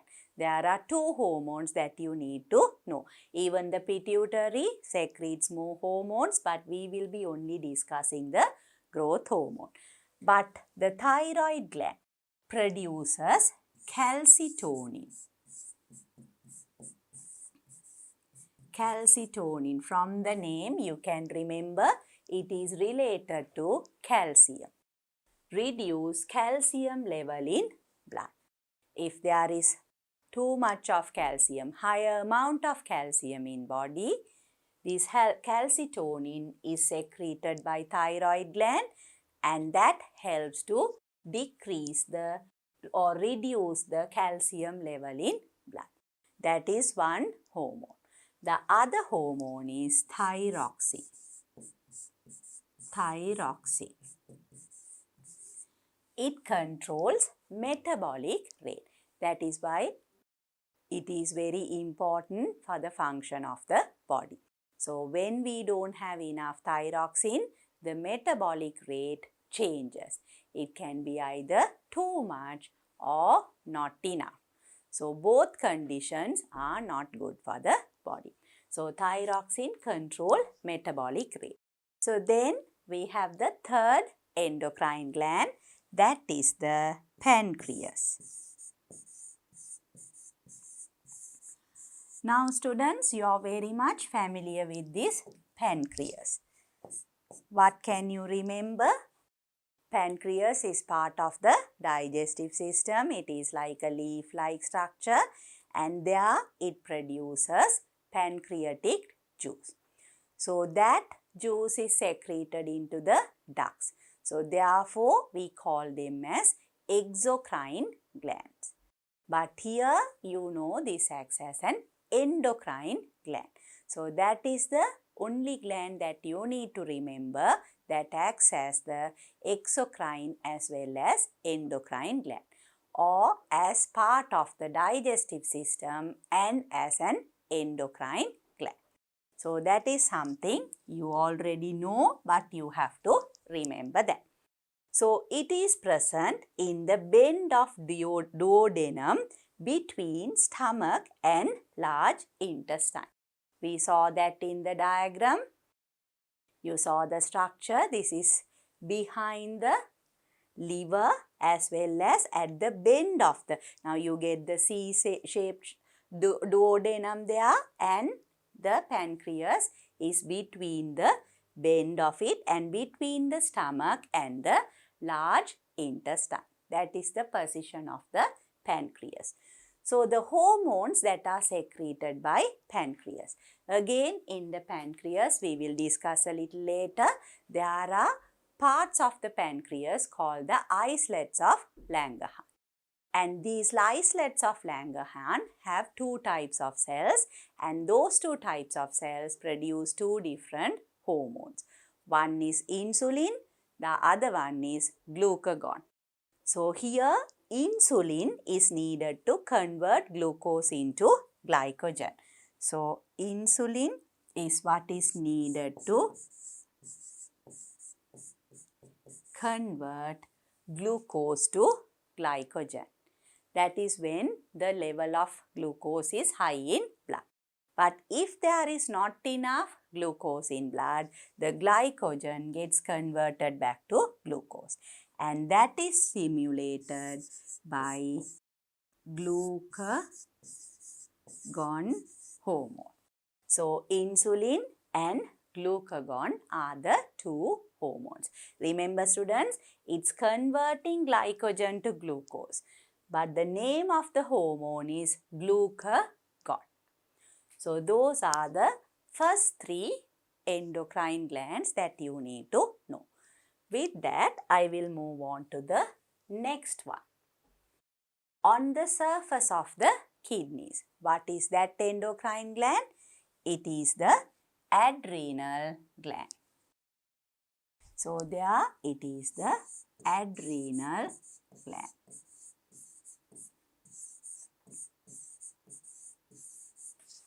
It is on the surface of the kidneys that you can remember. So, what is the hormone? It is adrenaline.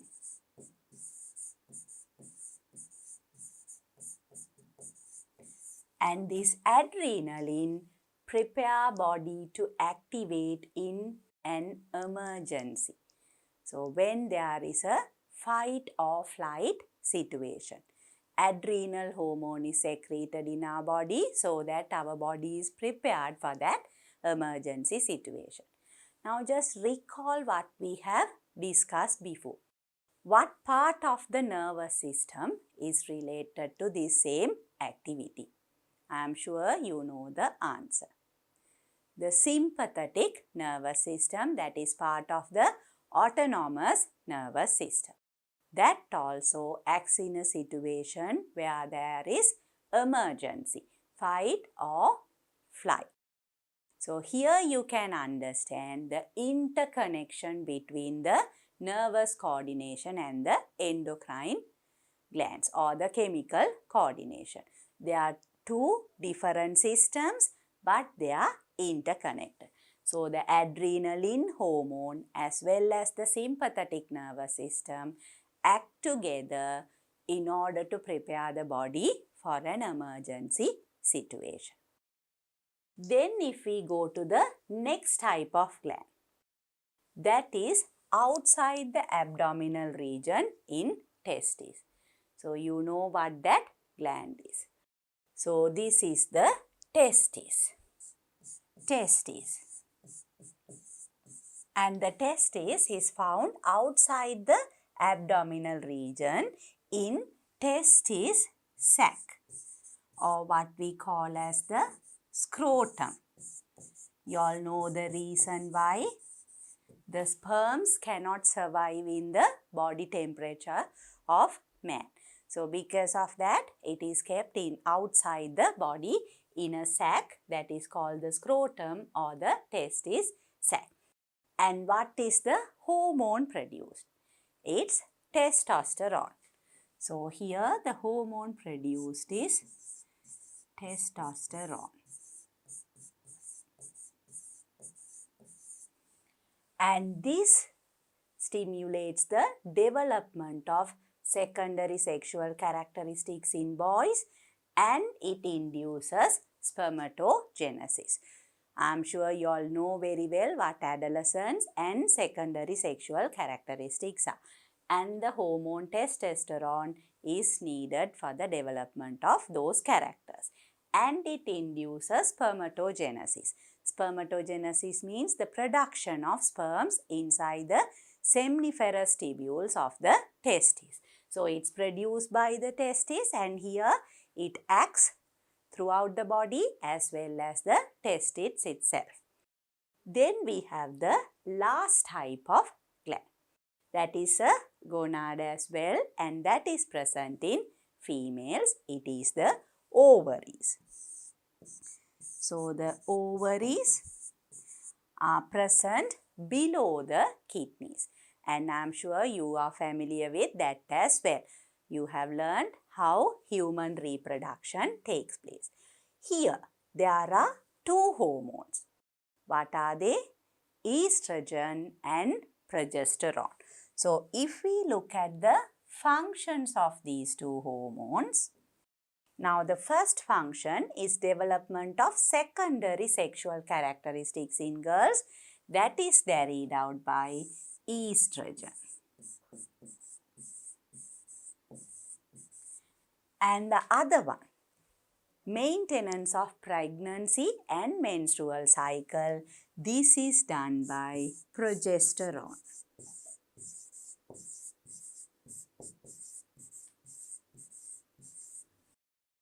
So those are the two hormones produced by the female reproductive system, that is the ovaries. Estrogen is needed for the development of secondary sexual characteristics in girls, and progesterone is needed to maintenance of pregnancy and menstrual cycle. So those are the different endocrine glands, the important endocrine glands that are present in a person. And now you have understood the different hormones produced by them and their functions. So with that, I have completed the discussion on endocrine system. So we discussed nervous system, then we discussed the endocrine system, and that is related to the coordination process. Now I will move on to the next topic, that is homeostasis. Homeostasis, maintenance of constant internal environment. So we said for the well-being of a living being, it has to adjust itself or adapt itself in order to maintain a balance even though there is external stimuli or change in internal environment. So the homeostasis process is involved with the constant internal environment. Maintenance of constant internal environment is called homeostasis.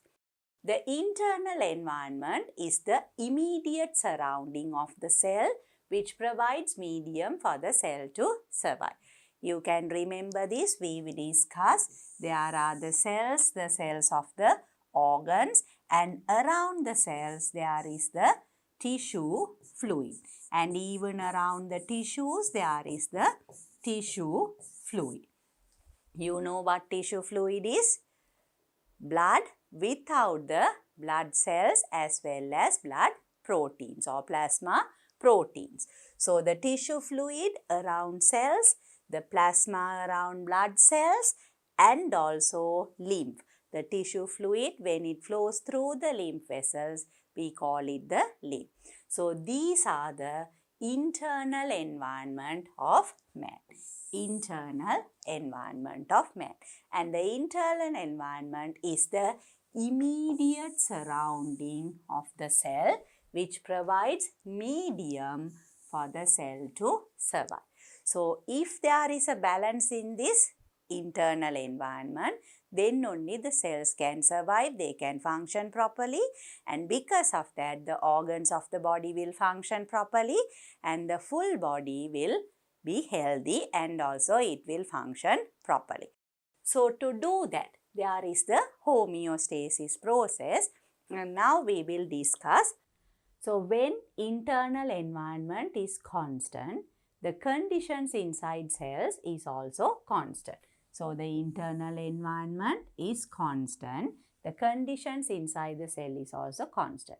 If there is a small change in the internal environment, it highly affects, this is something you have to remember, highly affects the cellular activities.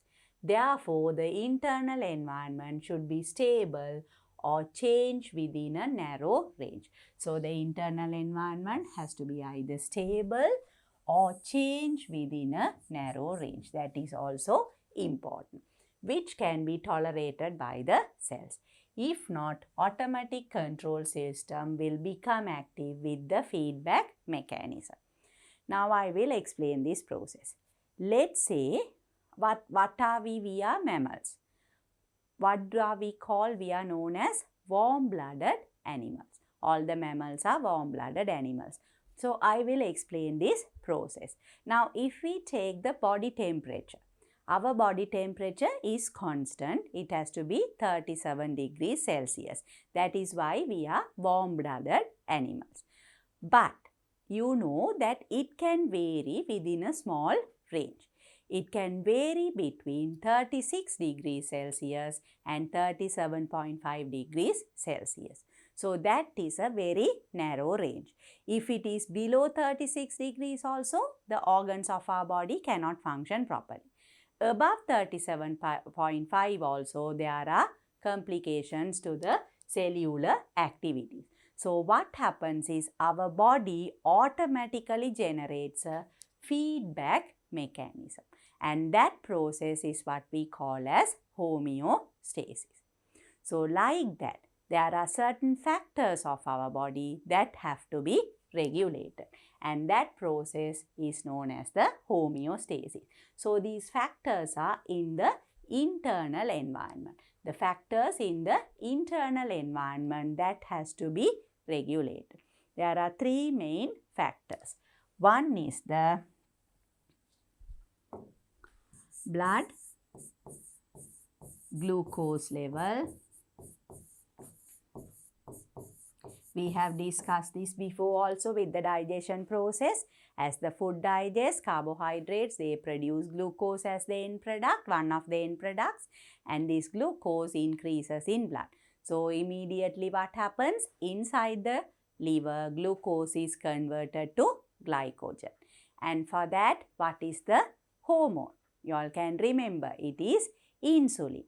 So, this is one substance that has to be regulated. One factor that has to be regulated, blood glucose level. The same way I told you all the example, body temperature or temperature of the body also has to be regulated. It has to be maintained within the range 36 degrees Celsius and 37.5 degrees Celsius. The same way we have discussed before when we discussed the excretory system, reabsorption of water, and also with the introduction I told you all, the ADH hormone secretes and acts on the kidneys. So, there it increases the reabsorption of water if we don't have enough water in the body. So, the next factor is water balance. So, water balance also has to be regulated.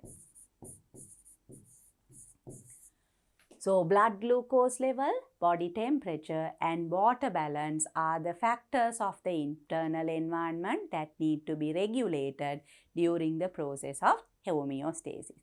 So, we will discuss those processes one by one. Regulation of blood glucose level. Blood glucose level of a healthy adult, it has to be 80 to 120 milligrams per 100 milliliter of blood. 100 milliliter of blood. So, here you can see there is a narrow range. 80 is the minimum, 120 is the maximum. So, below that is also not good for the body, too less glucose. If it is above 120, there is too much of glucose. So, blood glucose level of a healthy adult is 80 to 120 milligram per milliliter of blood. When blood glucose level is greater than the normal level, beta cells in islets of Langerhans in pancreas secrete more insulin. So, when there is a high concentration of blood glucose level. How does this blood glucose level increase? I am sure you remember that. After food undergoes digestion process, one of the main end products is glucose, and that's directly absorbed into bloodstream. So then the blood glucose level of the body increases. Then you can remember it is converted to glycogen and stored inside the liver. So here, when blood glucose level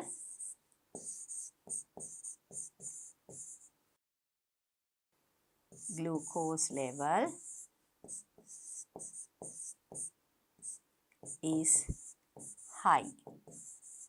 So here it's higher than normal, above 120 milligram per 100 milliliter of blood. Then what happens is the pancreas secretes the hormone. What is the hormone secreted by pancreas? It is insulin. So I told you all students, now pancreas is a leaf-like structure. In this, there is a cell or a type of cell called the alpha cells. And there are a type of cells called the beta cells. And this beta cell produces insulin. And alpha cell actually produces glucagon. And these alpha and beta cells are present in islets of Langerhans. So here you can see when blood glucose level is greater than the normal level, beta cells in islets of Langerhans in the pancreas secrete more insulin. So thereafter, what happens? Now this insulin acts on the liver and stimulates it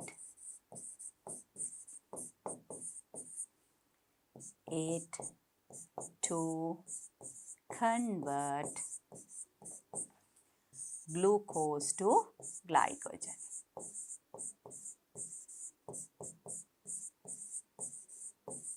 And then this glycogen is stored in liver.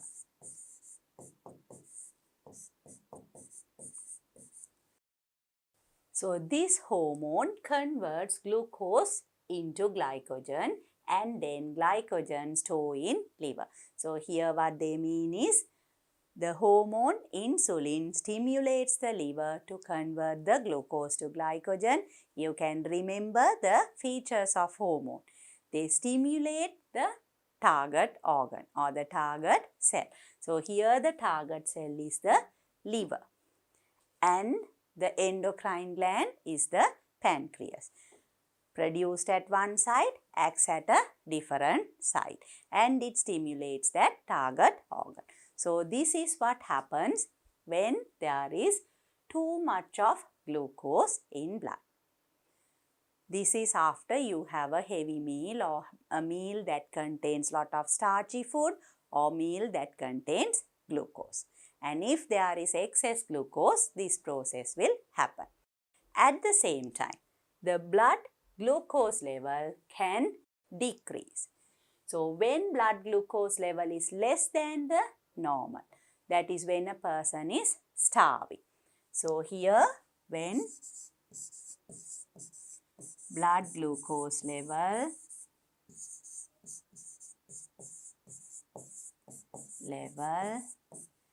is less than normal. So then what happens? Again, the same endocrine gland, pancreas, and here it is the alpha cells of islets of Langerhans. They produce glucagon. So here you can see alpha cells. Alpha cells in islets of Langerhans in pancreas are stimulated to secrete more glucagon. That is the hormone. And what does this glucagon do?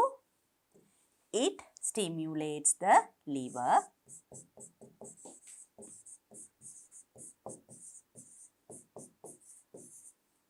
Liver to convert glycogen to glucose. So when there was excess glucose, it was converted to glycogen, it was stored in liver and also muscles. So here the glycogen is converted back to glucose so that the body can utilize it. So that is what happens when there is not enough glucose in the body, or when blood glucose level is less than normal, that is when a person is starving. Alpha cells in islets of Langerhans in pancreas are stimulated to secrete more glucagon. This glucagon acts on glycogen stored in liver to convert it into glucose and release into blood. The blood glucose level will be increased to normal level. So here the main aim is to bring the blood glucose level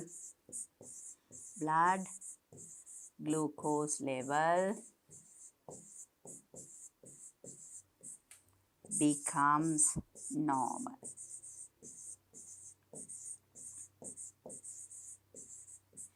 So when it's high, it's reduced and the blood glucose level becomes normal. What is the level? 80 to 120 milligram per 100 milliliters of blood. So that is how the homeostasis of blood glucose takes place. Then we will move on to the next slide.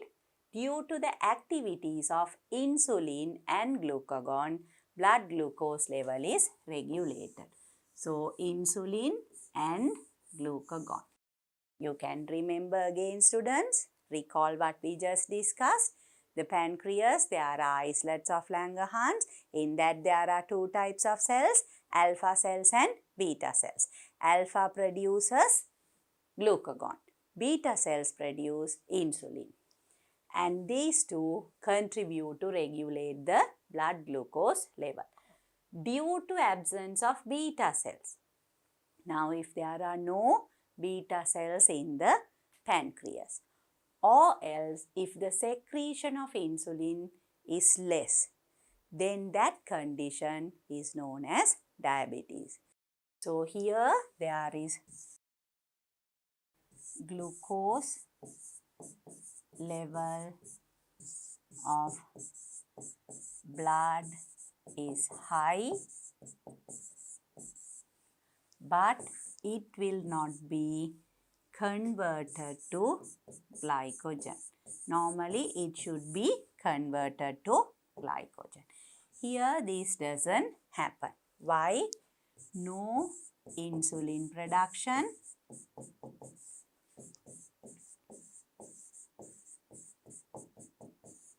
or we can say no or less insulin production. So why? Because there are no beta cells or secretion of insulin will be less. So both these situations can lead to diabetes.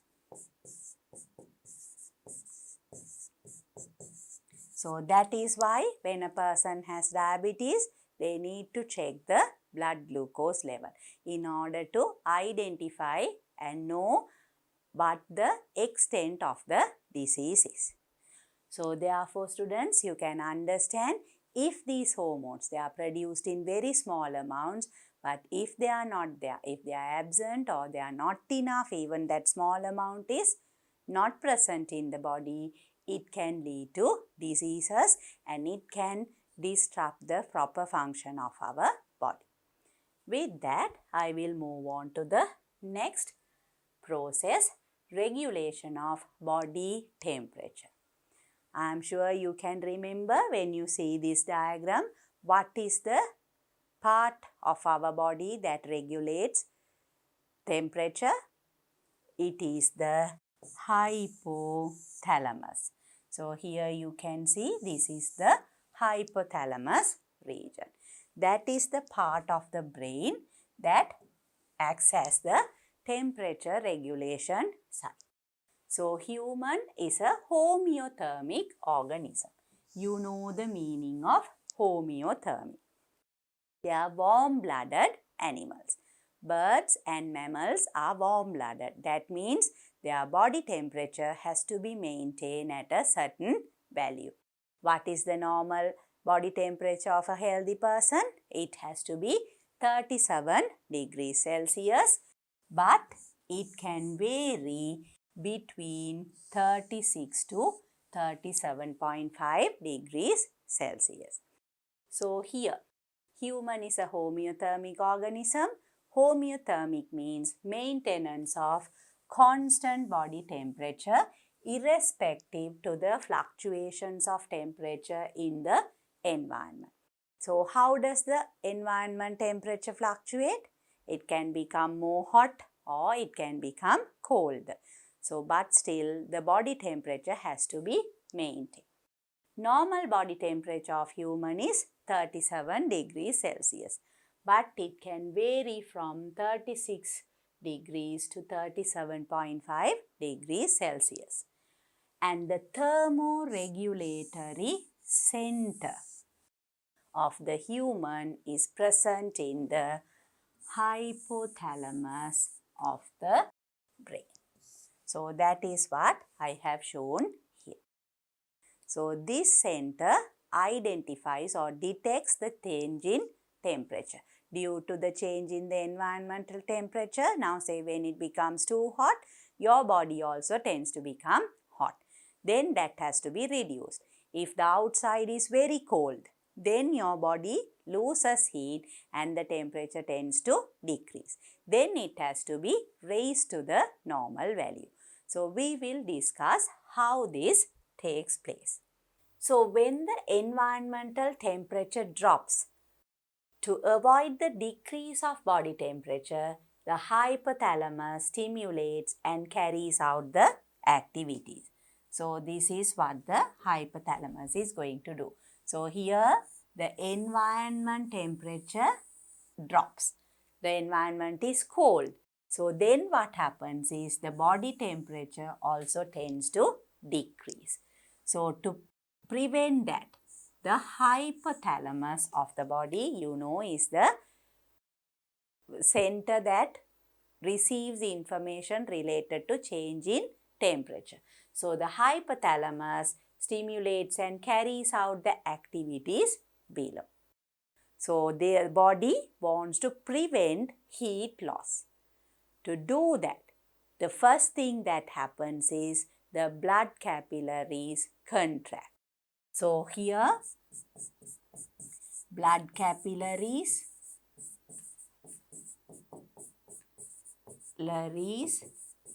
contract. So because of that, less blood supply to skin. Why? The heat is lost from the skin. So blood carries the heat. If the body decreases the blood supply by contracting the blood vessels, that is the capillaries in the skin, less heat will be brought to the skin and less heat loss. So this is to reduce heat loss.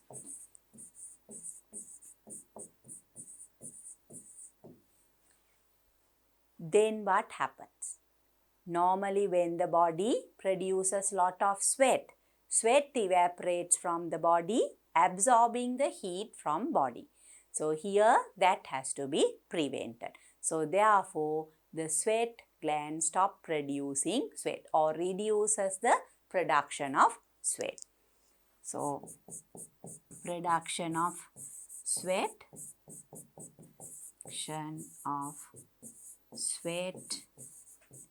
is reduced. So, that again to reduce heat loss.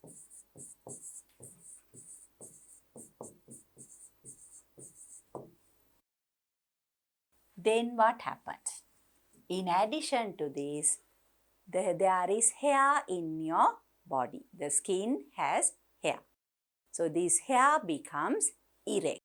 When the hair becomes erect, now let's say this is the skin, the hair is erect, and in between the hair there is air trap. This is the hair on skin. And this air acts as an insulator of heat. So, because of that, heat loss will be prevented. So, the next step is hair on skin becomes erect. Air layer within it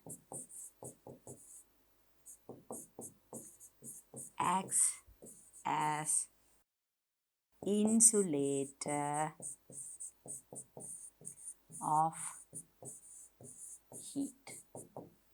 Now, all these processes takes place normally. If it's a rainy day, if the weather is cold, body prevents heat loss by contracting the capillaries, producing less sweat, as well as the hair becoming erect and the air layer acting as the insulator. But on some days when you have a very cold shower or if the temperature is very, very low, then of course your body needs to produce more heat. Then what happens is you start shivering. So, due to the process of shivering, there is heat generated inside the body. That is when there is excessive heat loss. So, that is the next change that takes place. When there is excessive heat loss, body generates heat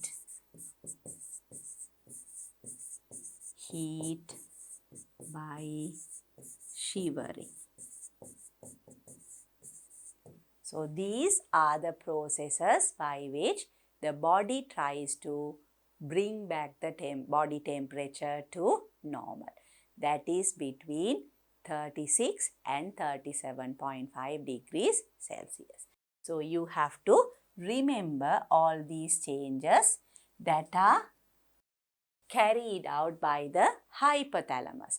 It doesn't do the change, it stimulates the different organs to carry out these changes so that the body temperature will be maintained as part of the homeostasis process. So, with that, now we will see what will happen if the environment temperature increases and the body temperature tries to increase, then again the body will try to bring that down.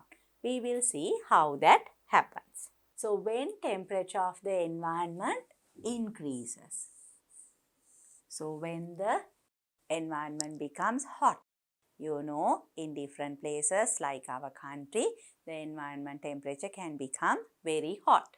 So, to prevent the increase of body temperature, the hypothalamus stimulates to activate the processes as follows. So, here to prevent the increase of body temperature, the hypothalamus stimulates to activate the process as follows. When I discussed the previous process, I told you all normally when there is higher temperature, the body temperature increases. To reduce that heat, what happens? The sweat glands of the skin produce a lot of sweat and at the same time the blood vessels dilate.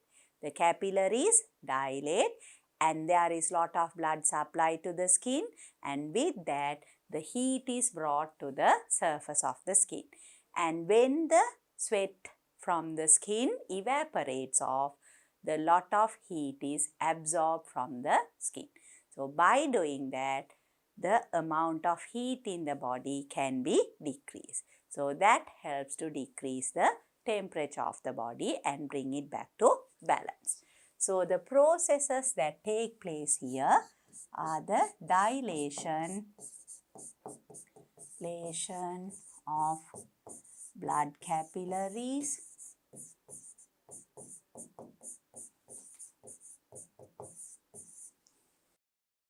supply lot of blood to the skin. That is, heat is brought to the skin. And at the same time, what happens? Sweat glands produce more sweat. More sweat. Sweat evaporates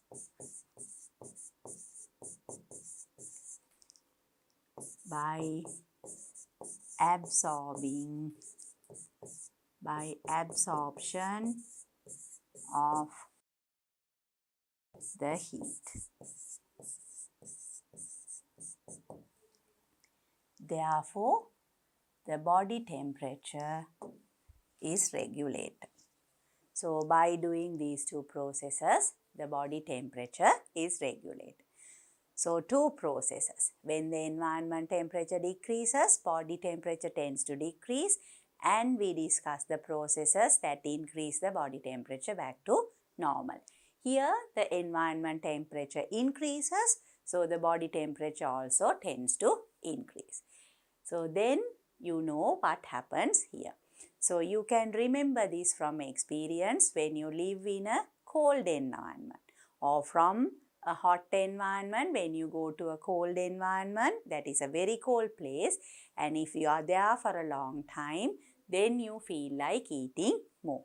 What is the reason? The reason is to produce lot of heat. When the environment temperature is less, the body needs to produce lot of heat. To produce heat, there should be cellular respiration, and for that to happen, there should be the substrate, that is glucose. So, you need to consume more food, and that makes you more hungry. So, in a cold environment, immediately when you go there, and if you are there for some time, you tend to feel more hungry. But after a long period of time, you get used to the environment. The same way, on a hot day, your body doesn't need to do lot of metabolic activities. These are the processes that take place in our body in order to maintain the temperature of the body. Then we will move on to the next type of factor, or the next factor that has to be regulated. Regulation of water balance, the third factor. When the water level of blood drops, so here the water level of blood drops. I am sure you can remember these, students. What is the amount of water in our body? There is about 2/3 of water in our body, and out of that there is about 95% of water in blood plasma. So, if that amount drops, the pituitary secretes a hormone. I told you all, pituitary secretes many hormones. First one we discussed was growth hormone. Now here you can see ADH hormone, antidiuresis hormone, or it is called antidiuretic hormone. Antidiuresis hormone or antidiuretic hormone, ADH. And this ADH acts on kidney to increase reabsorption of water. So you know the function of the kidney, it produces urine. And what is the structural and functional unit of a kidney? It is the nephron. In what part of the nephron does this water reabsorption take place? The descending loop. So there again you can remember about 90 to 95% of water is reabsorbed. So if the body doesn't have enough water, the reabsorption is increased and that is stimulated by ADH hormone. Again you can see ADH acts on kidneys. It stimulates the kidneys, thereby reduce the amount of water released with urine. So by doing that, the water level is maintained. At the same time, so this happens on a very warm day or on a day when you don't drink enough water. You all know you should consume the enough volume, the required volume of water. So due to some reason, you can't drink enough water, or else the environment temperature is too hot, you sweat a lot, you tend to lose a lot of water from your body. So both processes can decrease the amount of water level of blood. So then the pituitary secretes ADH. ADH stimulates the kidneys, and inside the kidneys, in the nephrons, the reabsorption of water increases. So that is what happens when there is not enough water in blood. At the same time, when water level in blood is high, or when water level of blood is high, then what happens? The reabsorption of water decreases and the amount of water released with urine increases. I am sure you have this experience. On a very cold, rainy day, you tend to pass urine more. You don't need to drink a lot of water as on a very hot day. At the same time, you tend to pass urine more. That is because the reabsorption of water decreases and more urine is produced. So by these two processes, the water balance in the body is regulated. So those are the three factors: the temperature, blood glucose level, and the water balance of our body. So when these three factors are regulated, the environment, that is the internal environment of the body, is at balance. So the process by which this regulation takes place, that is what we call as homeostasis. So now students, I have come to the end of discussion of this lesson. The biochemical processes of the human body, or the processes of the human body, and in that the coordination and homeostasis. So there, the coordination is important for the survival of the living organism, as well as homeostasis for the proper function of the body. So with that students, now you can remember we started off with the digestive system, then we discussed the respiration process, after that the process of excretion, then the process of blood circulation, and finally coordination and homeostasis. So by discussing all the systems, you can understand how complex a human body is and how many types of processes are taking place within our body, and how all of them are coordinated together and homeostasis takes place so that your body can function properly and you can be healthy. In addition to that, you can remember we discussed the different diseases related to systems. So some of the diseases are caused by our lifestyle. So what should we do? We have to make sure that we lead a healthy lifestyle so that the health of all these systems are maintained, so that there is a healthy person in you. With that, I will move on to the summary of the lesson. Digestion, respiration, blood circulation, excretion, and coordination are several biological processes that take place in human body. Food digestion is the process by which the complex organic compounds are converted into simple organic products which get absorbed into the human body. So that is the requirement for the process of digestion in order to absorb the simple organic products. Enzymes are important in food digestion. So you can remember the different enzymes secreted by different organs involved in the digestion process. Glucose from carbohydrates, fatty acids and glycerol from lipids and amino acids from protein are the end products of food digestion. So the different end products: glucose, fatty acids, glycerol, amino acid.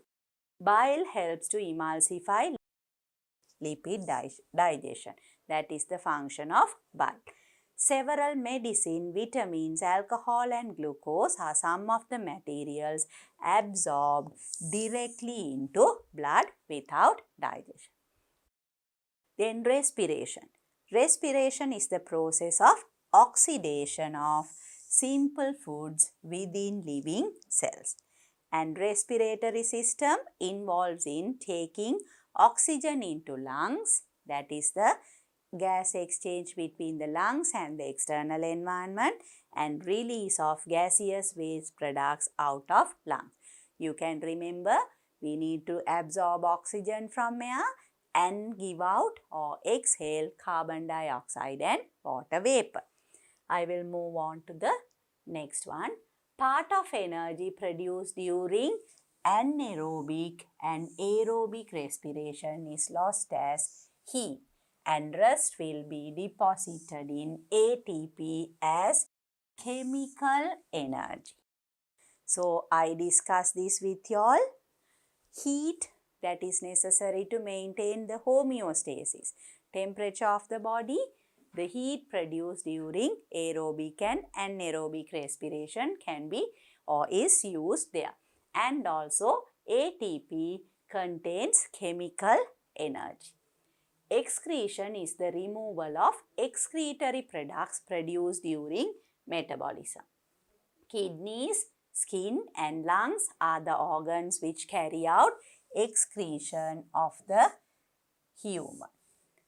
The functional and structural unit of kidney is the nephron. So it has to be nephron. Nephron, the nephron.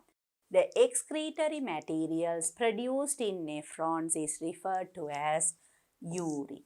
So these are all the terms that you need to remember, students. This is the summary of the lesson.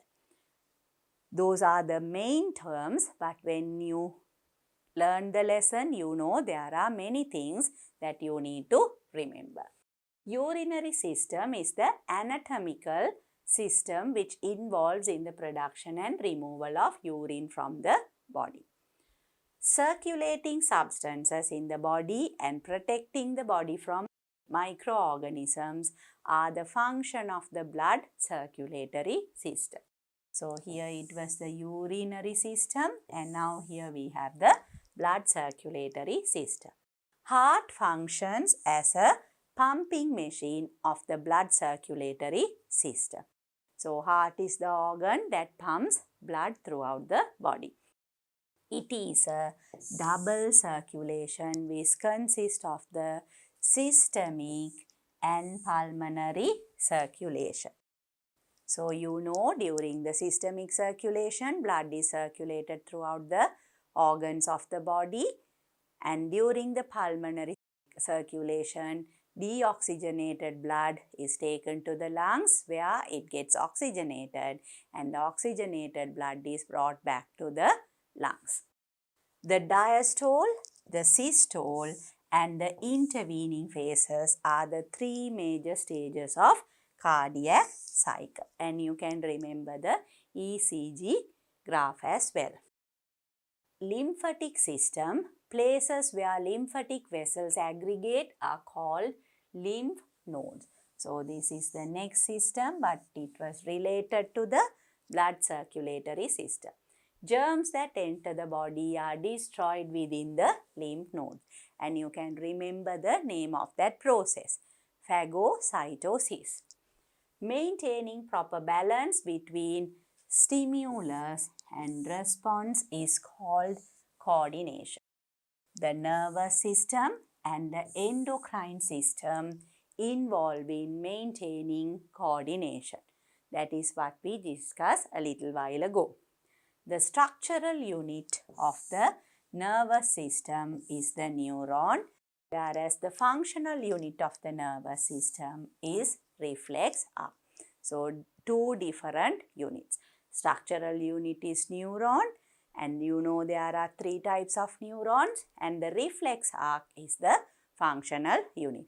Involves all the three types of neurons, the receptor as well as the effector, including the spinal cord where the interneuron or intermediate neuron is present. Brain and spinal cord belong to central nervous system. I will move on to the next one.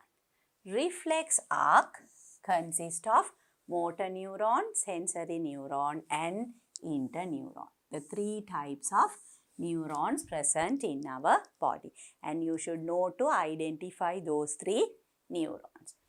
Autonomic nervous system is important to control involuntary body functions. So, the autonomic nervous system, you can remember, is made up of two components, sympathetic and parasympathetic.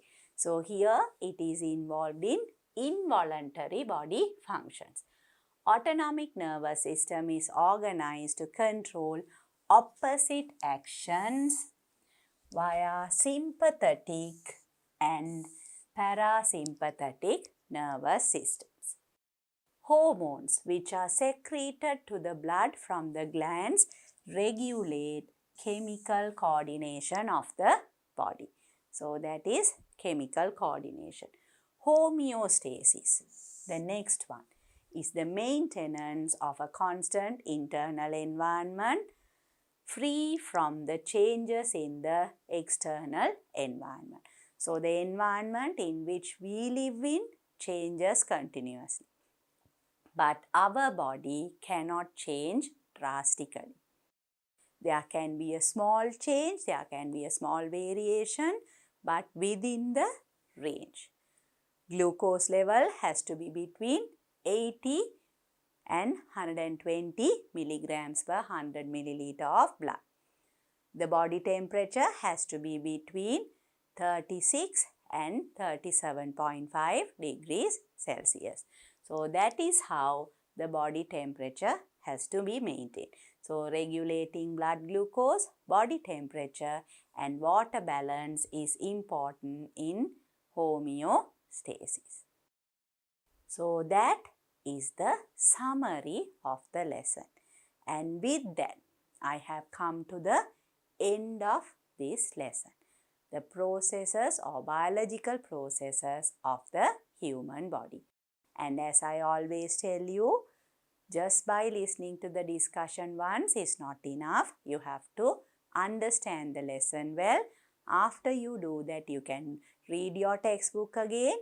But the important thing is you have to practice answering questions.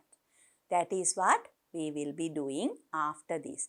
But here I have completed the discussion of the lesson. So students, I have completed the discussion. I am sure you have understood what happens in the human body, and you will practice doing questions first from the textbook and then the questions I discuss thereafter.